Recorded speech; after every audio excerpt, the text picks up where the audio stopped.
ਜੇ ਤੁਸੀਂ ਇਹਨੂੰ ਦੋ ਲਾਈਨ 'ਚ ਇੱਕ ਦੀ ਪਰਿਭਾਸ਼ਾ ਤੈਅ ਕਰਨੀ ਚਾਹੋ ਕਿ ਹੁਣ ਅੰਦੋਲਨ ਨੂੰ ਕਰਨਾ ਕੀ ਚਾਹੀਦਾ, ਅੰਦੋਲਨ ਦਾ ਸਿੱਟਾ ਕੀ ਹੋ ਸਕਦਾ ਹੈ? ਦੋ ਚੀਜ਼ਾਂ ਨੇ।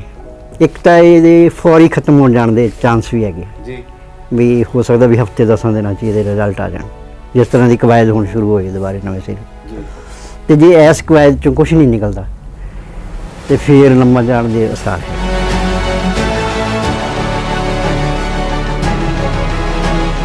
ਯਾਨੀ ਕੇਜਰੀਵਾਲ ਬਦਲ ਗਏ ਜਾਂ ਉਸੇ ਸਮੂਹ 'ਚ ਰਲ ਗਏ ਜਿਹੜੇ ਗੰਦੇ ਨੇ? ਮੇਰੇ ਖਿਆਲ ਨਾਲ ਤੁਸੀਂ ਰਾਜਨੀਤੀ ਨੂੰ ਜ਼ਿਆਦਾ ਸਮਝਦੇ ਹੋ, ਮੇਰੇ ਮੂੰਹੋਂ ਕਿਉਂ ਕਢਾਉਂਦੇ ਹੋ? ਤੁਹਾਡੇ ਸਾਹਮਣੇ ਹੀ ਹੈ ਸਰ।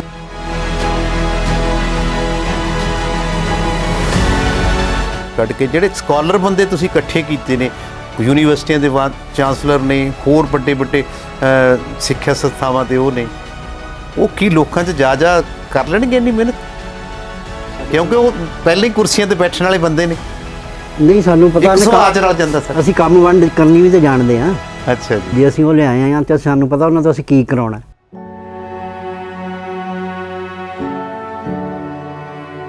ਸਿਆਸੀ ਤਰ੍ਹਾਂ ਹਜੇ ਤੁਹਾਨੂੰ ਜਿਹੜੇ ਹਿਸਾਬ ਨਾਲ ਤੁਹਾਡੀ ਗੱਲਬਾਤ ਤੋਂ ਨਜ਼ਰ ਆ ਰਿਹਾ, ਸਿਆਸੀ ਤਰ੍ਹਾਂ ਤੁਹਾਨੂੰ ਉਹਨਾਂ ਸੀਰੀਅਸ ਅੰਡਰ ਐਸਟੀਮੇਟ ਕਰ ਰਹੀ ਹੈ ਜਿਹੜੇ ਹਿਸਾਬ ਨਾਲ ਤੁਹਾਡੀ ਤਿਆਰੀ ਹੈ। ਤੇ ਉਹਨਾਂ ਨੇ ਅੱਗੇ ਸਾਨੂੰ ਅੰਡਰ ਐਸਟੀਮੇਟ ਕਰਕੇ ਇੱਕ ਵਾਰੀ ਤਜਰਬਾ ਕੀਤਾ ਨਾ ਸਾਡੇ ਤੋਂ 1999 'ਚ।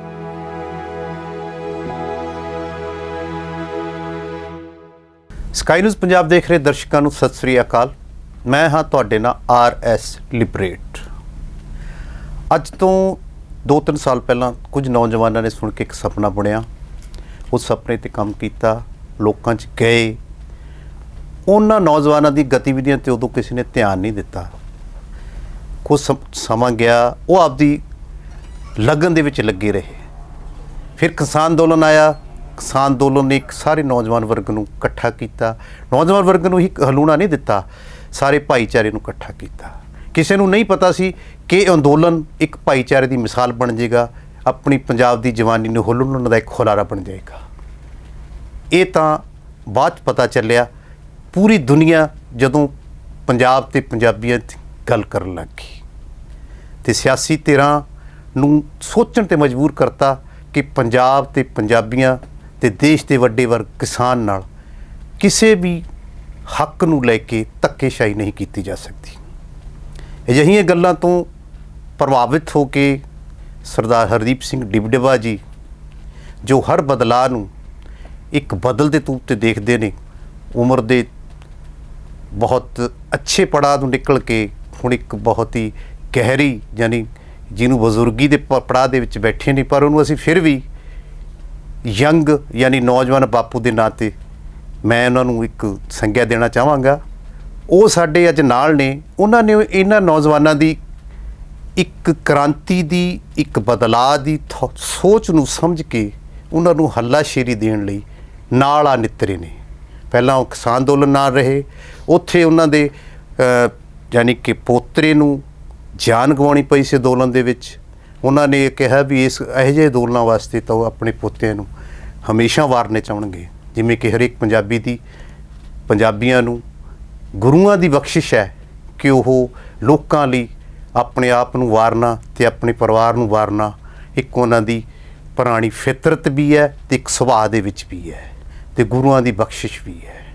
ਹੁਣ ਉਹ ਲੋਕ ਲਹਿਰ, ਲੋਕ ਅਧਿਕਾਰ ਲਹਿਰ ਦੇ ਨਾਲ ਜੁੜ ਗਏ ਨੇ। ਲੋਕ ਲਹਿਰ, ਲੋਕ ਅਧਿਕਾਰ ਲਹਿਰ ਕਦੋਂ ਪਾਰਟੀ ਬਣਦੀ ਹੈ? ਕਿਉਂਕਿ 2022 ਦੀਆਂ ਚੋਣਾਂ ਨਜ਼ਦੀਕ ਨੇ। ਉਹਨਾਂ ਨੌਜਵਾਨਾਂ ਨੂੰ ਹੱਲਾਸ਼ੇਰੀ ਦੇ ਕੇ ਤੋਰਨ ਲਈ ਹਮੇਸ਼ਾ ਡਟੇ ਨਜ਼ਰ ਆਏ, ਦੇਖ ਰਹੇ ਹਾਂ ਅਸੀਂ। ਅੱਜ ਅਸੀਂ ਉਹਨਾਂ ਨੂੰ ਆਪਦੇ ਸਟੂਡੀਓ 'ਚ ਬੁਲਾਉਣ ਵਿੱਚ ਸਫਲ ਹੋਏ ਹਾਂ ਕਿ ਅਸੀਂ ਦਰਸ਼ਕਾਂ ਨਾਲ ਸਾਂਝੀ ਕਰੀਏ ਕਿ ਸਾਡੇ ਯੰਗ ਬਾਪੂ ਜੀ, ਨੌਜਵਾਨ ਬਾਪੂ ਜੀ, ਨੌਜਵਾਨਾਂ ਨਾਲ ਰਲ ਕੇ ਇੱਕ ਬਦਲਾਅ ਦੀ ਗੱਲ ਕਿਵੇਂ ਕਰ ਰਹੇ ਆ, ਕਿਵੇਂ ਸੋਚ ਰਹੇ ਨੇ ਕਿ 2022 ਦੀਆਂ ਚੋਣਾਂ ਦੇ ਵਿੱਚ ਸਿਆਸੀ ਬਦਲਾਅ ਲਿਆ ਕੇ ਪੰਜਾਬ ਦਾ ਨੂੰ ਬਦਲਿਆ ਜਾ ਸਕਦਾ ਹੈ। ਲੋਕਾਂ ਲਈ, ਲੋਕਾਂ ਦੁਆਰਾ ਹਮੇਸ਼ਾ ਹੀ ਕਹਿਣ ਵਾਲੀਆਂ ਸਿਆਸੀ ਧਿਰਾਂ ਨੂੰ ਇੱਕ ਵੱਡੀ ਚੁਣੌਤੀ ਦੇ ਕੇ ਨਵੇਂ ਬਦਲ ਨੂੰ ਸੁਰਖਰੂ ਕੀਤਾ ਜਾ ਸਕਦਾ ਹੈ। ਸਾਡੇ ਨਾਲ ਨੇ ਸਰਦਾਰ ਹਰਦੀਪ ਸਿੰਘ ਡਿਬਡੇਵਾ ਜੀ। ਡਿਬਡੇਵਾ ਸਾਹਿਬ, ਸਕਾਈ ਨਿਊਜ਼ ਪੰਜਾਬ 'ਤੇ ਤੁਹਾਡਾ ਸਵਾਗਤ ਹੈ ਜੀ। ਸਤਿ ਸ਼੍ਰੀ ਅਕਾਲ ਜੀ। ਮੈਂ ਤਾਂ ਤੁਹਾਨੂੰ ਸਾਰੇ ਇਕੱਲੇ ਬਾਪੂ ਜੀ ਕਹਿੰਦੇ, ਮੈਂ ਤੁਹਾਨੂੰ ਯੰਗ ਬਾਪੂ ਜੀ ਕਹਾਂਗਾ, ਕਿਉਂਕਿ ਮੇਰਾ ਮੰਨਣਾ ਹੈ ਕਿ ਜਵਾਨ ਸੋਚ ਹੁੰਦੀ ਹੈ, ਉਹ ਸੋਚ ਨੂੰ ਲੈ ਕੇ ਉਹ ਸੋਚ ਨੂੰ ਸਮਝਿਆ ਤੇ ਉਹਨਾਂ ਨੌਜਵਾਨਾਂ ਦੀ ਸੋਚ ਨੂੰ ਤੁਸੀਂ ਹੁਲਾਰਾ ਦੇਣ ਲਈ ਡਟੇ ਹੋਏ ਆ, ਅੱਗੇ ਹੋ ਕੇ ਕੰਮ ਕਰ ਰਹੇ ਹੋ। ਅਸੀਂ ਜਾਣਨਾ ਚਾਹਾਂਗੇ ਉਹ ਲੋਕ ਅਧਿਕਾਰ ਲਹਿਰ ਹੈ ਕੀ?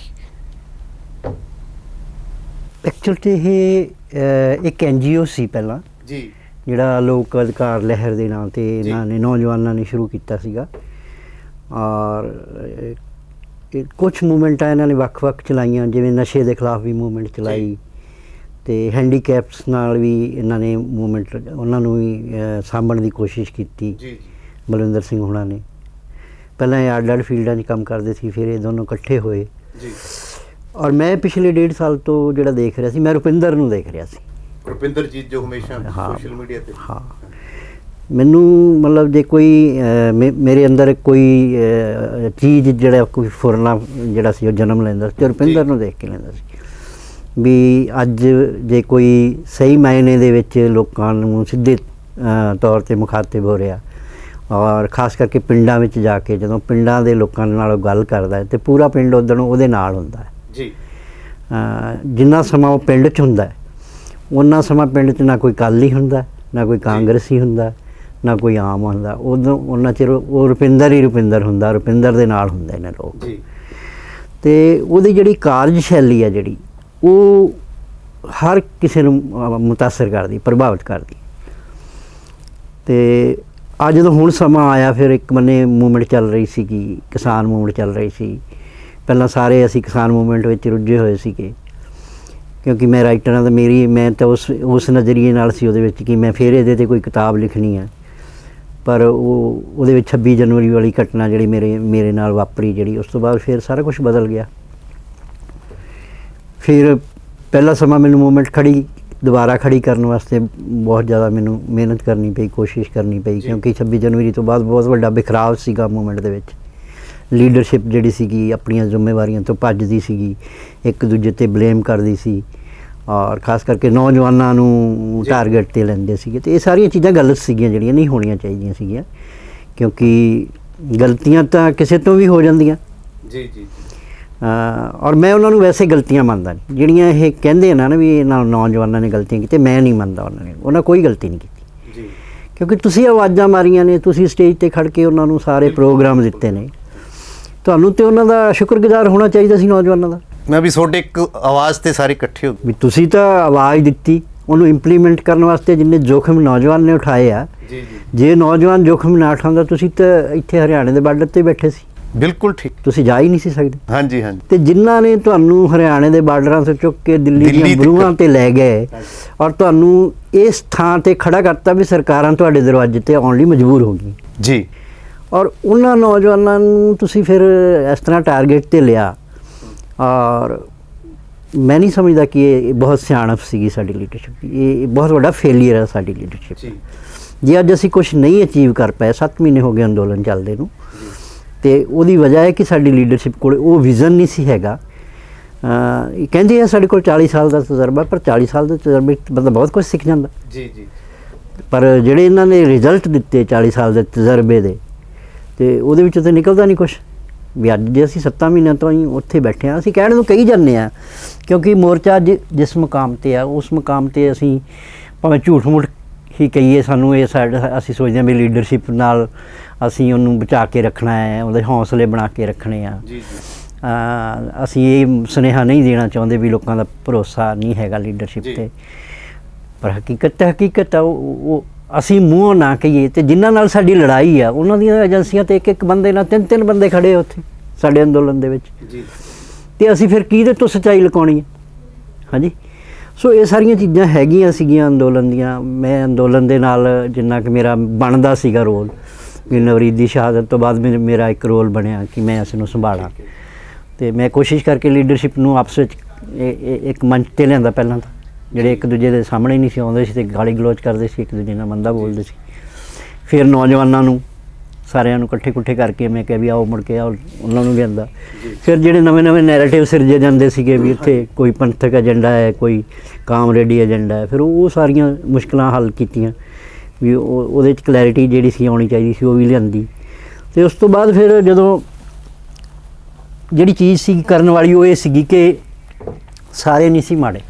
ਜੀ ਕੁਝ ਲੋਕ ਸੀਗੇ ਜਿਨ੍ਹਾਂ ਦੇ ਨਿੱਜੀ ਏਜੰਡੇ ਸੀਗੇ ਅੰਦੋਲਨ ਦੇ ਲੀਡਰਾਂ ਦੇ, ਉਹ ਅੱਜ ਵੀ ਹੈਗੇ ਉਹਨਾਂ ਦੇ ਵੀ। ਨਾ ਕਾਮਰੇਡ ਹੀ ਸਾਰੇ ਖਰਾਬ ਸੀ ਤੇ ਨਾ ਪੰਥਕ ਧਿਰਾਂ ਵਾਲੇ ਵੀ, ਇੱਧਰ ਵੀ ਸਾਰੇ ਖਰਾਬ ਸੀ। ਕੁਝ ਕੁ ਲੋਕ ਸੀ ਜਿਨ੍ਹਾਂ ਦੇ ਆਪਣੇ ਨਿੱਜੀ ਏਜੰਡੇ ਸੀ। ਫਿਰ ਉਹਦਾ ਇਹ ਹੱਲ ਕੱਢਿਆ ਗਿਆ ਵੀ ਜਿਹੜੇ ਚੰਗੇ ਹੋ ਤੁਸੀਂ, ਜਿਹੜੇ ਤੁਸੀਂ ਸਹੀ ਸੋਚ ਵਾਲੇ, ਤੁਸੀਂ ਖੜੇ ਹੋ, ਅਸੀਂ ਤੁਹਾਡੇ ਨਾਲ ਖੜੇ। ਫਿਰ ਉਹ ਖੜੇ ਹੋਏ। ਹੁਣ ਉਹਨਾਂ ਦੀ ਗਿਣਤੀ ਅੰਦਰ ਜਿਹੜੀ ਆ ਉਹ ਵਧੀਆ ਹੈ। ਇਸ ਲਈ ਜਿਹੜਾ ਅੱਗੇ ਉਹਨਾਂ ਦੇ ਸਾਹਮਣੇ ਉਹ ਜਿਹੜੇ ਉਹ ਜਿਵੇਂ ਗਲੀ ਦਾ ਕੋਈ ਬਦਮਾਸ਼ ਬੰਦਾ ਹੁੰਦਾ ਨਾ, ਉਹ ਡਰਾ ਕੇ ਲੋਕਾਂ ਨੂੰ ਉਹਨਾਂ ਦੀ ਜ਼ੁਬਾਨ ਬੰਦ ਕਰਦਾ। ਇਹ ਜਿਹਾ ਹੀ ਹਾਲ ਕੁਛ ਉੱਥੇ ਵੀ ਸੀਗਾ। ਅਤੇ ਪਰ ਜਦੋਂ ਉਹਨਾਂ ਨੂੰ ਸਹੀ ਗੱਲ ਉਹਨਾਂ ਨੂੰ ਸਮਝਾਈ ਗਈ ਵੀ ਤੁਹਾਡੇ ਨਾਲ ਲੋਕ ਹੈਗੇ ਆ, ਤੁਹਾਡੀ ਸਿਰਫ ਇੱਕੋ ਹੀ ਗਲਤੀ ਹੈ ਵੀ ਤੁਸੀਂ ਬੋਲਦੇ ਨਹੀਂ। ਤੁਹਾਡੇ ਸਾਹਮਣੇ ਜੇ ਕੋਈ ਗਲਤ ਬੋਲਦਾ ਨਾ, ਤੁਸੀਂ ਚੁੱਪ ਕਰੇ ਨਹੀਂ। ਤੁਹਾਡਾ ਫਰਜ਼ ਬਣਦਾ ਹੈ ਕਿ ਜੇ ਤੁਹਾਡੀ ਸਟੇਜ ਤੋਂ ਕੋਈ ਤੁਹਾਡਾ ਆਗੂ ਕੋਈ ਬੋਲ ਕੇ ਗਿਆ ਤਾਂ ਤੁਸੀਂ ਉਹਨੂੰ ਕਹੋ ਵੀ ਇਹਦੇ ਨਿੱਜੀ ਵਿਚਾਰ ਹੈ, ਇਹ ਸਾਡੇ ਨਹੀਂ ਹੈਗੇ।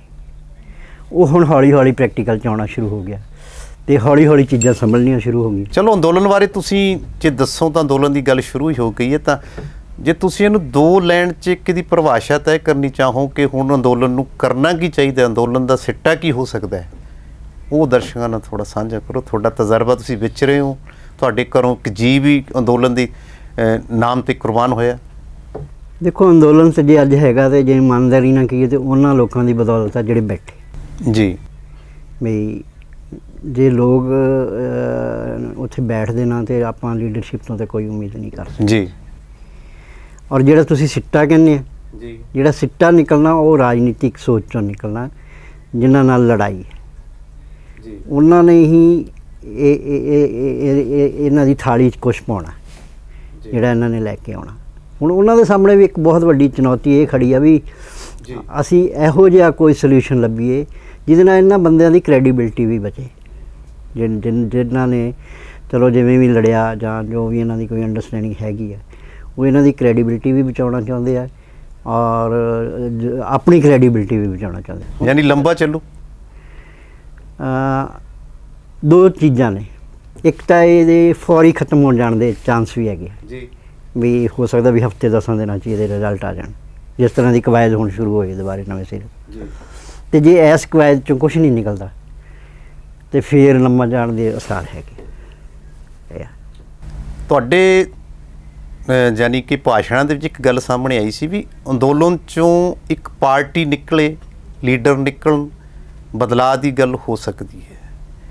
ਉਹ ਗੱਲ ਨਹੀਂ ਹੋਈ ਜਾਂ ਕਦੋਂ ਹੋਊਗੀ ਜਾਂ ਉਹ ਸਮਾਂ ਕਦੋਂ ਆਊਗਾ, ਉਹ ਹਜੇ ਸੰਭਾਵਿਤ ਨਜ਼ਰ ਨਹੀਂ ਆ ਰਿਹਾ ਸੀ। ਤੁਸੀਂ ਹੁਣ ਲੋਕ ਅਧਿਕਾਰ ਲਹਿਰ ਦੇ ਇੱਕ ਸਮੂਹ ਨਾਲ ਜੁੜੇ ਹੋ, ਉਹਨਾਂ ਦੀ ਅਗਵਾਈ ਵੀ ਕਰ ਰਹੇ ਹੋ, ਉਹਨਾਂ ਦੀ ਹੱਲਾਸ਼ੇਰੀ ਵੀ ਦੇ ਰਹੇ ਹੋ, ਅਤੇ ਮਈ ਮਹੀਨੇ ਕੁਛ ਅਨਾਊਂਸ ਕੀਤਾ 25% ਜਿਹੜੇ ਹੈਗੇ ਨੇ ਸਕਾਲਰ ਚਿਹਰੇ ਨੇ। ਤੁਸੀਂ ਕੀ ਲੱਗਦੇ ਹੋ ਵੀ ਤੁਸੀਂ ਇਹ ਲੋਕ ਅਧਿਕਾਰ ਲਹਿਰ ਹੈ 2022 ਦੀਆਂ ਚੋਣਾਂ ਦੇ ਵਿੱਚ ਸਿਆਸੀ ਹਿੱਸੇਦਾਰੀ ਪਾ ਕੇ ਬਦਲਾਅ ਕਰੇਗੀ? ਦੇਖੋ ਜੇ ਜਿਸ ਤਰ੍ਹਾਂ ਆਪਾਂ ਪਿਛਲੇ ਅੰਦੋਲਨ ਜਿਹੜੇ ਦੇਸ਼ ਵਿੱਚ ਹੋਏ ਆ, ਹਰ ਅੰਦੋਲਨ ਦੇ ਵਿੱਚੋਂ ਪਾਰਟੀ ਨਿਕਲੀ ਹੈ ਵੀ ਮੇਰੀ ਹਾਂ, ਜਿਵੇਂ ਕਿ ਆਪਾਂ ਇੱਕ ਐਗਜ਼ਾਮਪਲ ਆਪਣੇ ਸਾਹਮਣੇ ਆ, ਅੰਨਾ ਹਜ਼ਾਰੇ ਦੇ ਅੰਦੋਲਨ ਦੇ ਵਿੱਚੋਂ ਆਮ ਆਦਮੀ ਪਾਰਟੀ ਨਿਕਲੀ। ਪਹਿਲਾਂ ਵਾਲਾ ਜਿਹੜਾ ਜਨਤਾ ਪਾਰਟੀ ਵਾਲਾ ਅੰਦੋਲਨ ਸੀਗਾ, ਜੈ ਪ੍ਰਕਾਸ਼ ਨਰਾਇਣ। ਹਾਂਜੀ ਹਾਂਜੀ। ਅਤੇ ਇਸ ਅੰਦੋਲਨ 'ਚੋਂ ਪਾਰਟੀ ਪੋਲੀਟੀਕਲ ਜਮਾਤ ਨਿਕਲੀ। ਉਹ 'ਚੋਂ ਆਗੂ ਨਿਕਲਦੇ ਨੇ, ਆਗੂ ਫਿਰ ਪਾਰਟੀ, ਉਹ ਪਾਰਟੀ ਬਣੀ। ਅੰਨਾ ਹਜ਼ਾਰੇ ਅੰਦੋਲਨ 'ਚੋਂ ਨਿਕਲਿਆ ਔਰ ਸਾਨੂੰ ਪੂਰੀ ਉਮੀਦ ਸੀ ਕਿ ਇਸ ਅੰਦੋਲਨ 'ਚੋਂ ਵੀ ਨਿਕਲੇਗਾ।